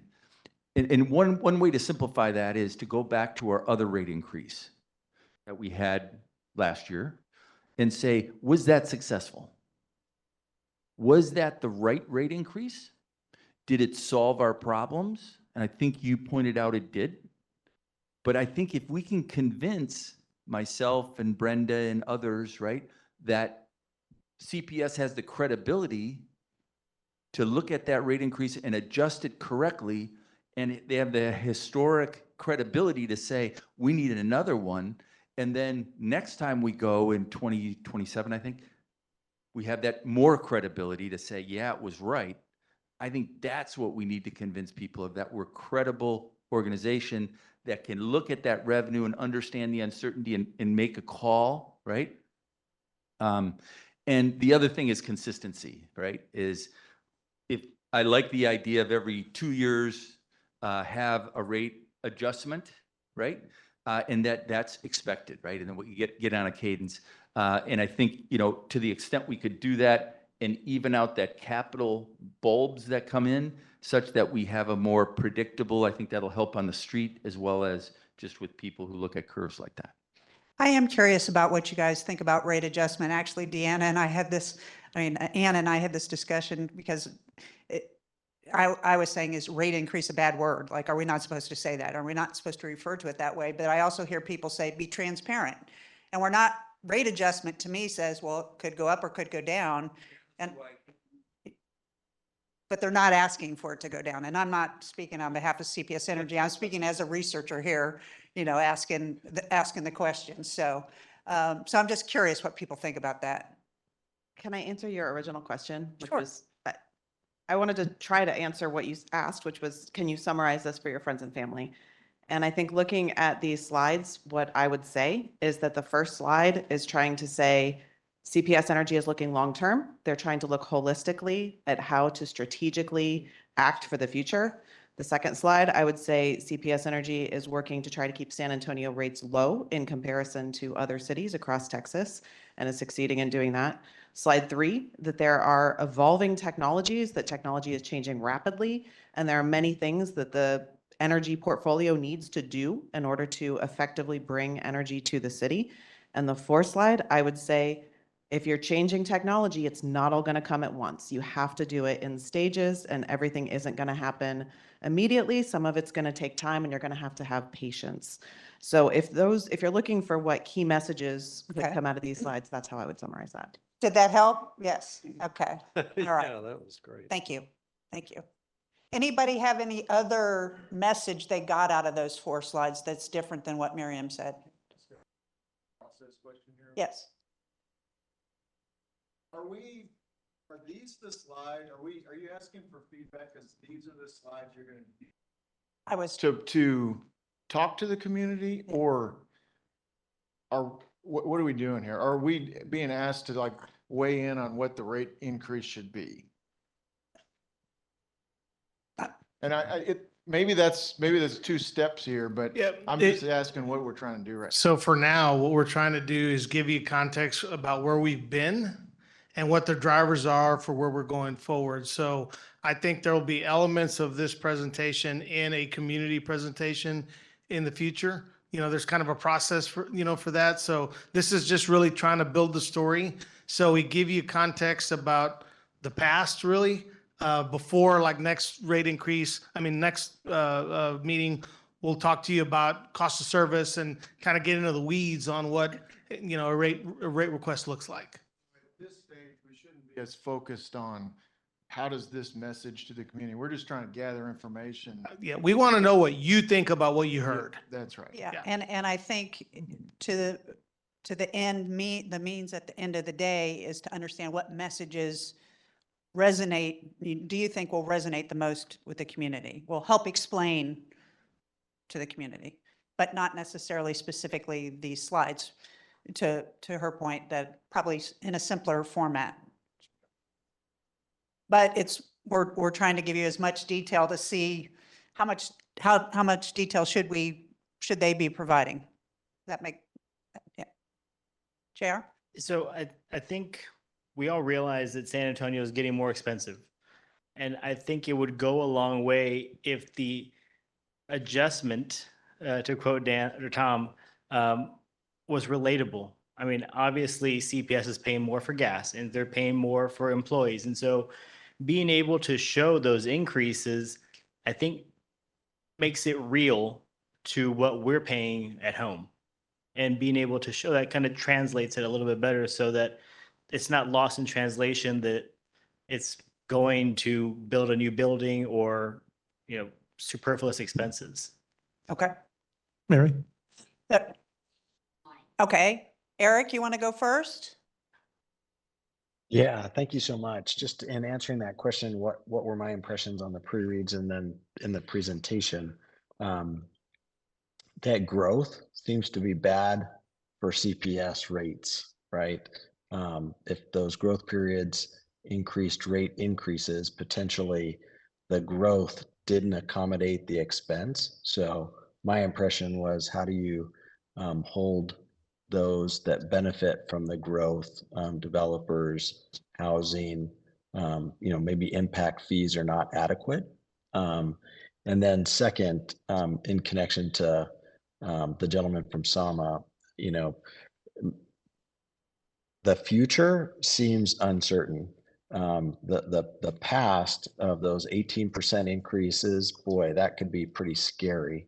And if there's any potential of that level of increase in the future, I think that would be devastating. And so your ability to put real numbers on, a 10-year projection on what's it going to take to make sure that we all have energy, because I think all residents need and want that, but your ability to really forecast a little more clear, and then just, is there a consideration of more of a drip, that the adjustments are annual, to accommodate the direction you want to go, rather than these periodic,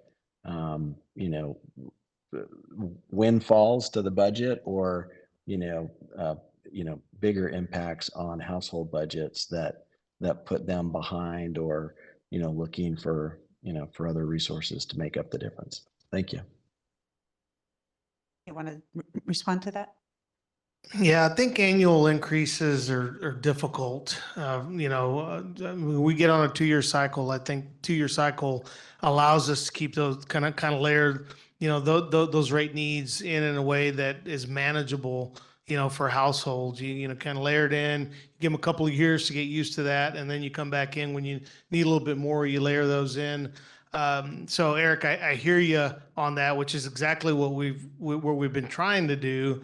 Is we have monthly conversations with the city about our budget and our revenues, and so that way there's no surprises, and we can kind of work on what the future looks like together. I hear you on how to explain, and Jared, I mean, you made the point as well. How do you explain what the needs of the business are, over time? Like, we've got another slide that'll show you that everything we're buying today, just like your groceries at home and every other bill you're paying at your household, 25 to 40% higher, right? If we buy a pole, it's more expensive. We buy a transformer, it's more expensive. The bread and butter stuff of just running our business, if we didn't have any of the technology stuff, we'd probably need another $40 million a year just to keep up with inflation. Right. So, I think really good comments. I don't know that an annual increase is ever something we'd want to do. I think it just, the negativity that surrounds your business of having to come in, we're trying to do this in a way that we get 2 or 3, and then, we see where we are. So that's kind of where we are right now in terms of our revenue strategy. Let me just call on Dee Dee because she's been waiting, and then we'll get to you. Patrick, Dee Dee, you want to chime in? Sure, I do. I'm going to, defer back to the exercise, the thought bubble.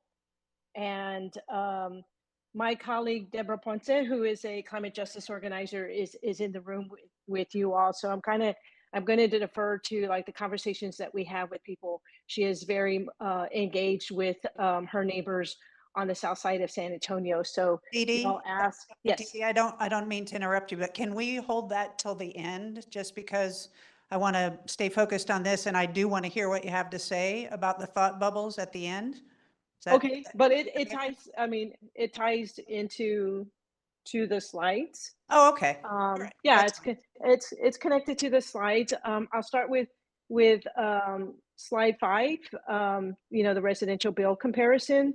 You know, our neighbors who are just struggling right now, our working class families, it's not a concern to them about what they're paying in Austin compared to San Antonio, especially when you think about the wages are so much higher in Austin.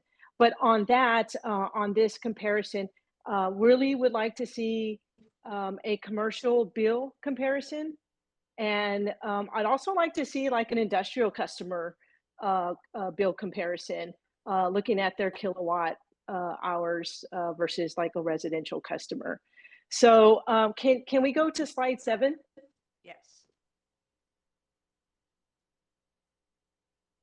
On these illustrative scenarios, and I understand completely what is on this slide, but I don't know if it's a conversation for today, but I would like some clarification on what y'all are talking about delivering a variable versus fixed rates, considering like some of the reasons for this rate increase is in order to hopefully at some point make some type of changes to rate structure.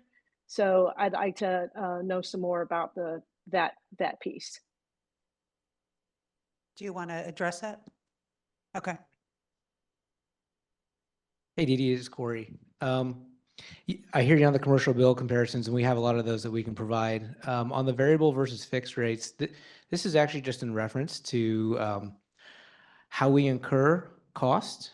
About 50–60% of our cost is fixed, but if you look at your bill, 7% of it is the fixed charge, and the rest is variable, and that creates a lot of inconsistency as well, because now your bill is driven by usage. And so there's been discussions in other markets where folks have elevated that a smidge to catch up and match that.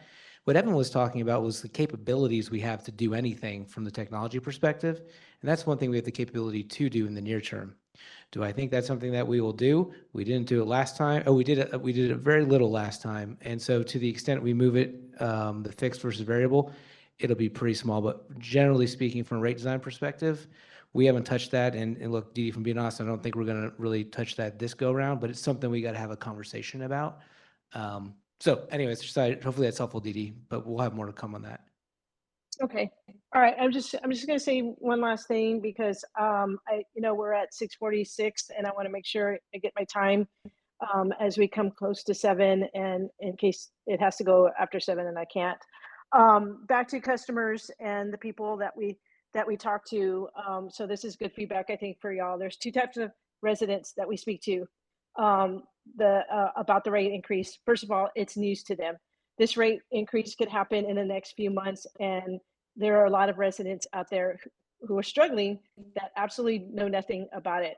There's a second type of resident, and they are the ones that are on very limited incomes, and their bills are extremely high right now during the summertime. And I hope that CPS Energy will do deep engagement in every single district, including the customers outside of the city of San Antonio, because when you present this, I hope it's easy to understand, because the people that we talk to, if you presented this illustrative scenarios, it's going to be really tough for people to understand. All they know is that their bill's going to go up. Thanks. Dee Dee, thank you for your feedback. This is Deanna, and we do have events planned in all of the districts as well as suburban cities as well. You know, we'll have it divided and posted on our website, very similar to what we've continued to do. Anytime we have a community event, we'll post it online. We do mailers, we do phone calls and door hangers. We'll also make sure that we also have a dedicated webpage for the rate increase discussion. And as we have specific events that will be related or customers have an opportunity to hear about it, we'll make sure that we are updating that, as well as any other way that we can get the message out. We'll be happy to do so. Dr. Thanks Camp? for that. One other thing I want to, on slide 6, because of the evolving technology and everybody here is talking about future and the future perspective that CPS has. And it seems like a big part of that and setting up an infrastructure that could give a bill layout and design that would be very descriptive of what's going on. But I'm not sure, again, with what Dee Dee was saying and other people are saying here, is that meaningful to the customers? I mean, I know it's meaningful for CPS. I know it's meaningful for some people like yourself. You know, I like reading the bill, but can we make the case? Can CPS make the case that because we're spending some on infrastructure that would produce this type of bill, that I don't care. I'm just looking at the bottom line. How much do I owe? So just in terms of feedback. I think just to quickly answer, because I know we're, I don't want to, I know it feels rushed, but that's why we did multiple sessions, so we could come back to things we didn't get to. There are customers today who want us to have the maximum flexibility on how we build them. And the technology investment is to allow us to create a system that gives us maximum flexibility to bill a customer for almost however they want us to bill them. And so I think there's a group of customers that are just like you, that they get their bill, they pay their bill. They're not real interested in how it's broken down. They probably don't care. They just want their lights to come on when they need them to, right? But then there's a whole other set of customers that, are putting rooftop solar on and have EVs and are doing all the cool things that you can do inside your household, that have all these their own ideas about how we should be billing them for that. We are trying to be responsive to that group of customers, to, the data center customers that are coming to San Antonio, to these really sophisticated commercial customers that have a whole different set of needs that we can't really respond to right now. So our systems are really meant to be as flexible as the individual customer needs us to be, and do what you want us to do as well, right? Yeah. Yes, ma'am. Mary? Okay. Yes, Mary? Thank you. I have to say this, and it's a little bit to what Deanna said and to what others have spoken to, is that a big chunk of the people that we're talking about, they're not at this table. Probably everybody here pays their utility bills and it's not a problem. But I think we have to keep in mind that person that is not here. And when we say we have these great programs and we have them online, well, many of those people in that group, they don't have internet at their house because they can't afford an additional $100 or $200 for that. So I think I just want to be conscious of that group of people that don't have the internet at their house. And when they get the flyer, all they're thinking is, I've got to pay whatever my utility bill. And just us thinking about that as we're moving forward. Okay. Thank you. Ms. Patrick? So, Mary Dennis, you made me think of something. I sat in the last 2 SAWS Rate Advisory Committee meetings. I've sat on 5 in the history. I will tell you, though, that at this last SAWS Rate Advisory Committee, I never saw this before, how we spent so much time talking about affordability rates. It was amazing. Now, that being said, what I remember is that SAWS and CPS were collaborating on maybe some terminology that, and forgive me, I can't remember. It has to do with, there's a word called and Rudy, if you, this kind of shines anywhere on your thought, the collaboration was people that are earning less than 28,000 a year. So there's a certain classification for that. Yeah, the term is utility burden, whether it's electric, gas, or water, or whatever. It's utility burden. 6% of their incomes? Yeah, a high utility burden customer, we pay on average probably around this table 3 to 6% of our discretionary income to energy costs. There are customers who pay upwards of 30% of their discretionary income, and those would, and anything really above 6% would be considered high utility burden. And we spend more time focusing on identifying who those customers are. And the utility bill, residential utility bill, we've had our discussion at SEMA, but we kind of feel that most ratepayers, let's talk about residential ratepayers, do not understand that the energy charge, the fuel adjustment, and the regulatory adjustment, that CPS Energy has really no control over that. So if they can better understand what you don't have control over, because you're going to be focused on rate, but they think rate is the whole picture of the bill. Yeah. And it's not. But we think if you make a clear distinction, I think that would help the residents of our community, all income levels, because it's not real clear, I think. Oh, okay.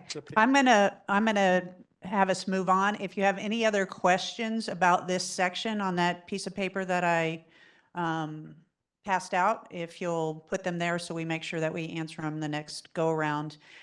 In the essence of time, I'm going to actually combine the next two sections. So the historical perspective that we looked at and the rate evaluation. So historical perspective was the history of the rate increases, how much CPS got in the last rate increase, where it went, how much each of the categories was spent in each of the categories, and then where they are in the process and how much they think they need for this upcoming rate request, and then sort of the historical perspective of the growth and expenditures as it was grouped, and then just in terms of rate evaluation, what the process looks like and what the revenue versus expenditures looks like, what it would, again, go to, the types of things and how that relates to the Vision 2027, what the threats are that are also impacting the rates, and then just the timeline, understanding that there's lots of informal meetings that are going to happen. And I think we're going to address that in the third meeting, kind of a overall communications plan and strategy. So you'll have more detail on that. I think we talked about that. So with respect to those two sections, what are some of your key takeaways? Again, what were some of the messages that you took away that you would summarize in your own words in a way to make it more consumable to the average residential customer or small business person? Yes, Pete? Yes, is that 14 slide? We can go to slide 14. Yes. And to kind of tie it together with the communication, knowing your audience. Rudy, thank you you've got all these audiences you have to communicate to, and it's being a member of the RAC, I've had the opportunity to speak to different community leaders, different community groups throughout the time, and preparing them for the subsequent rate increases. And so I think you've done a great job from my perspective of presenting the need and the value. And I think we've got good feedback about how we can break that down for each group to see the benefits. But in that plan there, where you see that increase comes, of course, it comes because of the upcoming revenue requirements for that investment that we'll see. Between here and there, my takeaway that I think needs to be communicated is the wins that we've had and the STEP program and all those things that are in place, so we can address those key needs, being able to tell those stories and then share the plan, just like we have a generation plan. Share that plan of how that you have a collaborative, targeted energy efficiency, weatherization, resiliency plan for those vulnerable members of our community. If we could build that into that part of it as part of your presentation, I think that would be helpful to bring that, hey, there are going to be rate increases, but the work that Deanna and the whole team has done, it's remarkable. and all those partnerships, I'd like to see that communicated as part of the way we get to that end goal. So one of the things I keep hearing people say is make sure you help the most vulnerable in our community understand, A, what's happening, and B, what services are available to help them if in fact a rate increase is granted. Is that a fair assessment of and why it's necessary? He goes to District 3 and he says, okay, this is what I need Just for my need the employees. microphone. This is what I need for my employees. We need to update our systems, folks. They're antiquated. We can serve you better if we update. It's sort of like it's your job. You know, you used to have that old cash register and that you poked and stuff, and it wasn't efficient, right? So your boss in this 10-person business, and he went out and he purchased, what he could afford. And now you just have to press the picture and it charges the customer for, his laundry. It made it more efficient. Well, that's what we're trying to do. You have to put it in those terms, Rudy, so that they understand we're trying to help you. Okay. Other takeaways? Aaron? Somebody give Aaron. Thank you. Also in line with this slide 14, is there a way you could correlate reliability with these investments, like outages, number or duration of outages over time that I'm sure they've gone down because you've put in the smart meters, and that's something that speaks to people because the lights go out in your house or your work, it's very disruptive. Yeah, I think, again, I keep telling them to add more stuff to this slide and it's getting pretty, busy. I look at it, I think it's beautiful. I'm sure y'all look at it and think, oh my God, there's too much information. So I think what we'll do is we'll have like a series of slides that show you kind of the key elements of our business, of how we measure success, overlaid with the time frame that we're showing you here, so you can kind of see the story develop. But that's good. That's really good advice. Yeah, I'd put it all on this slide if I could. I completely agree with you. I think we need to speak in their language, right? What does this mean? If we don't make these investments, what happens? I'm not saying use scare tactics. They're not scare tactics. It's the truth, right? What will happen if we don't use this? So speak in their language. But I think people resonate with outages. That's a huge thing, right? And that's the easiest way to communicate why this is so important. As if you put those, it's not the greatest news, but that's what's necessary to communicate the need, I think. And particularly because we experienced the outage with Winter Storm Uri. So I think Yes. outages are very in everybody's mind. One of the things that it is on slide, when he was giving all those numbers. Oh, yes, under 11. I think too, and everybody's been talking about listening to, not only listen to the community, but speaking in such a way that they can understand. I was really impressed with the 3 million customer calls. Is that in a year? Yes.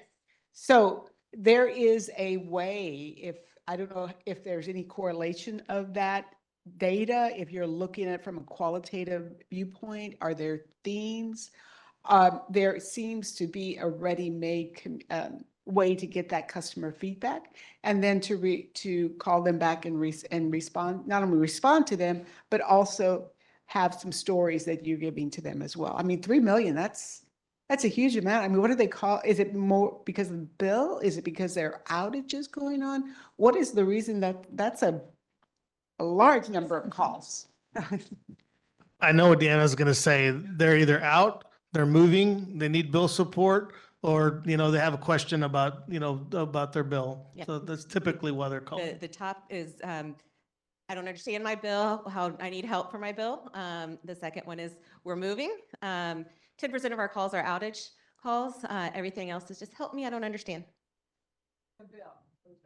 It goes, well, it's what can I do to help get my bill better, right? So the question every single time goes, it's how can you help me? I can't afford my bill. Why is my bill so high? How can you help me? And so that's where having energy advisor support. Looking at those customer calls again, or at least the number of customer calls you're getting, and there's some really important information there. Yeah. And to really think about studying that. Yeah. I do want to point out one of the things that really surprised me when I was looking at the handouts that are the sort of the extra that talk about community engagement, that care bundle. I had no idea that if you call CPS Energy and somebody, and you say, I can't pay my bill, they not only, help you and direct you to the programs they have to pay the bill, but then they, hook you up with the food bank or, all the other social services in the community. So I was, and, they have some of it documented in terms of, we helped this family get $3,000 worth of services. So anyway, I thought it was very impressive. Anyway. David. Just a couple comments. One is, so I heard one comment from Corey about, there's population growth and that drives the need for this investment. From my perspective, when I hear that, I think population growth is more ratepayers, higher revenue. Why doesn't that support it? I know there's more involved in the investment that's driving this, but I think that's something you have to be prepared to address. Yeah. I love that question, David. I've been waiting 2 years to get that. Because growth came up in the past. And so here's the thing. For about every 1% of usage growth, that's about $15 million in non-fuel revenue. So you talk about understanding your bill. So not the fuel part. That's the part that drops to the bottom line. So we're seeing that growth, and that's hitting our financials. So the extra that's asked through a rate increase is truly just the differential that in the short term, growth can't cover. But why is that? A lot of the heavy investment, it's super expensive and it's served and you buy it in chunks, right? So you can't build a portion of a power plant, right? You got to lay it all in super quick in like 3 or 4 years, but I take out 30-year debt to pay it and all this, right? So what we haven't communicated in the past is really showing that differential. So while we're asking for dollars, and yeah, these are the drivers, when I'm not showing you and haven't showed you before, which I'm going to start weaving in, is that part of it. Like, here's the other part you're not really seeing, that the non-fuel revenue is actually growing, and we should make that part of the story. That is good feedback because you need to know that, and with your background, that makes perfect sense that you'd ask. The other part of the growth thing that we didn't talk about as much, and Deanna's team has talked about this, is a lot of the folks talked about developers. Obviously, they're doing stuff. Well, they pay for non-standard things, right? If they want to underground it, well, that's not built in our regular rates. We got to ask them to pay for that. And Deanna's team does great outreach, and hopefully I don't overstep here, but we've increased those amounts to keep up with the cost by nearly 40% just from the last rate increase. And so there's a lot being done that we don't talk about.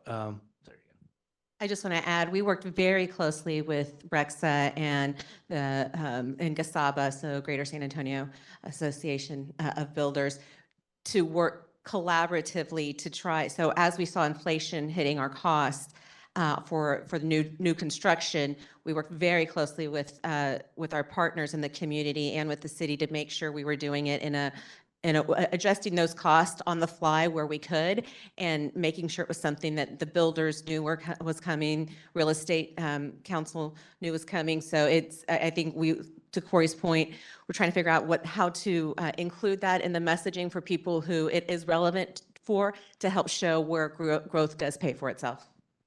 And to that last, sorry, I was going to add one more color, because you got me rolling, David, what you can't see is between that and the organic growth. I mean, it's hundreds of millions of dollars of additional revenue that's helping. But the last part of it is when you do look at the bill comparisons between cities, and I respect the fact that the demographic of our city is different, but the cost to run a utility in San Antonio is just as expensive as Dallas or Houston or whatever. So the fact that we are still having a lower bill in comparison to the other cities is relevant from a run the business perspective. There's a completely separate dialogue, rightfully so, that we brought up about the type of customer we have.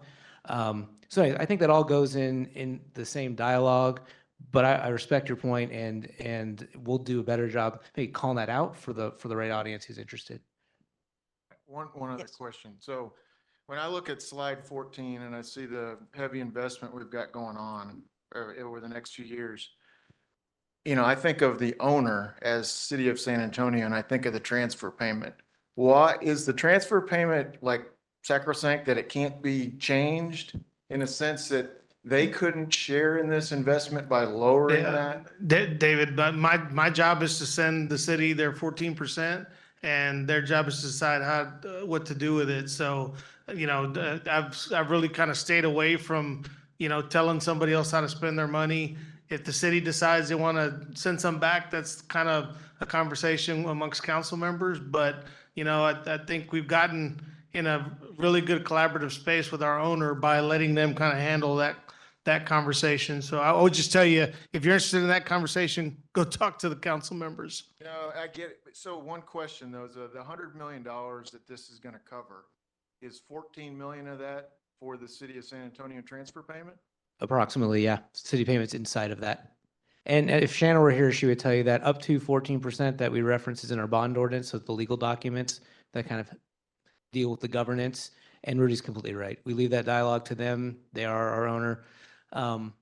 The thing to note that they've actually done recently, again, to Rudy's point, they can make decisions. In the last couple of years, probably the biggest decision they made was to not collect city payment on the fuel for Winter Storm Uri.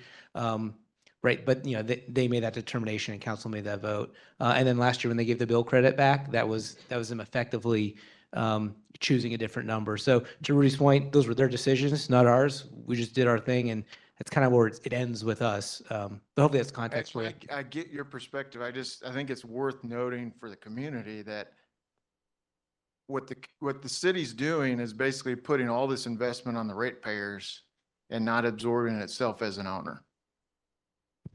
But that ends up at ratepayers anyway, because the whole city's run by, you know, what we pay in taxes. Yeah, the other side, yeah, to Tom's point, the other side of that coin is that tax rates haven't changed in San Antonio in 35 years, primarily because of CPS Energy. You know, so again, if they took less from us, then maybe the tax revenue would look different. So it all kind of works together to provide a certain level of service. So on the Big RAC Committee 2022, I was so bold to ask, well, could we not negotiate with the city and say, will you accept less than 14%? Folks looked at me like I was crazy. So just, I thought, yeah, let's talk about it. Why do you give them so much, Rudy? And pretty much the room fell silent and there was no more discussion. So just so you know, I tried. Tom? So I just want to make a really quick pitch about stories, right? Aaron and Stephanie kind of alluded to that, right? Yes, these slides are important. Yes, this slide means a lot to me, means a lot to understanding what Corey's talking about, right? But we're a minority, right, in terms of where you get your revenue. So stories are the important part, because that's the only thing people will understand, a story about their situation and what this means in context to their situation. So stories. Okay. And different level of content for businesses versus residential customers. Yeah, different stores. And different types of residential customers as well. Yes, Adrian. Yeah, I wanted to go back to slide 11. I think one of the things that's probably missing is the work and the impact that CPS has had on economic and housing growth, right? If you don't have a utility provider that provides consistent service, you don't have thousands of housing units and, businesses growing. So I would, articulate the business case from the perspective of what's been the additional, number of businesses or housing units that have been built during whatever time frame you want to take a look at. Also looking at what's that generated in terms of sales tax and what's that generated in terms of ad valorem taxes. I know it doesn't hit you all, right? But it does sort of articulate the value proposition that CPS brings to the table, and could potentially sort of say, look, here's what we've been able to generate because we have been responsive. There is an opportunity for growth here that offers a real opportunity to continue that type of sort of, the growth that we want to see all as a community. So I think you're shortchanging yourself potentially of not articulating your full story. Yeah, I can't remember who said it. I think maybe Stephanie said it a little earlier about the ramifications. What happened if we're not asking for, rate adjustments when necessary?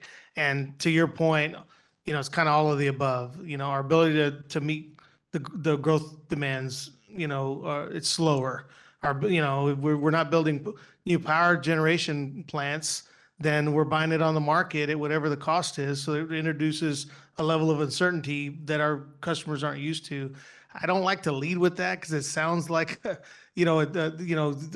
threatening in a way, but there are ramifications that we've talked about putting a story together on that at least let you know that, that there are impacts if we don't go down this road. Okay, I'm going to jump in. No, because it's now related to what you two were saying. So thank you so much for acknowledging that the development industry contributes financially through fees. And we have been supportive every time that CPS, lets us know that it's necessary because it's the cost of doing business.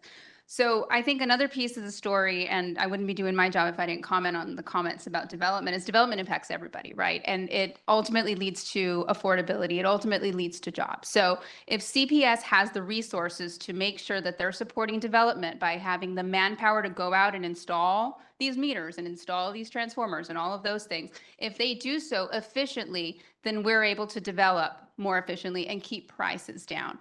The longer they take to do those things, to review our plans and all that stuff and get out there, because these are business owners who are taking the risk to invest in the community. And if they don't have the resources, CPS doesn't have the resources to do that, it will only increase the cost to the end user. And so affordability is a word that we've thrown around here a lot, and it's so critically important, but it's hard to connect those dots. I mean, I will tell you, even before taking on this job, I didn't connect those dots until I was in it to understand it.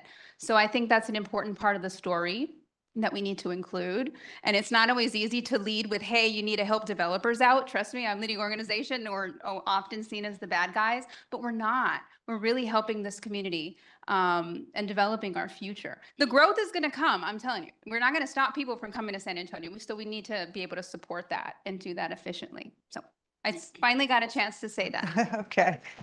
I know several of you have to leave, and I want to be cognizant of your time. So two things. First, the thought bubble exercise that I said we're going to discuss at the end, we're not. We'll either discuss it in a survey that you might get tomorrow, or we'll discuss that at the end of next week's meeting to just see how sort of the two meetings sort of collectively had an impact on your thoughts. In fact, now that I'm saying that out loud, we'll do that. I'll collect them and we'll talk about them at the end of the next meeting. And then your questions as well, if you just pass them, around the table, so we have those, so we make sure what we didn't get to talk about today, we can address next week. That would be great.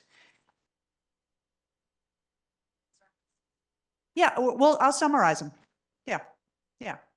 That's kind of the process here. So just pass them around this way, and they'll all end up with David, and then I'll be able to summarize them.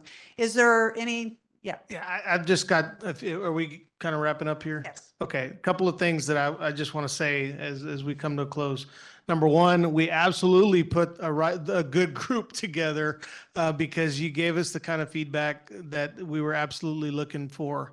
I don't know of anybody that has given me critical feedback that doesn't want CPS Energy to be the best they can be. So let me thank you for kind of bringing that perspective to the table, because I felt like it was positive kind of dialogue and not criticism in a way that not moving us forward. So, and that's what we're looking for. We're looking for kind of real talk about how we be the best we can be as we enter into this conversation.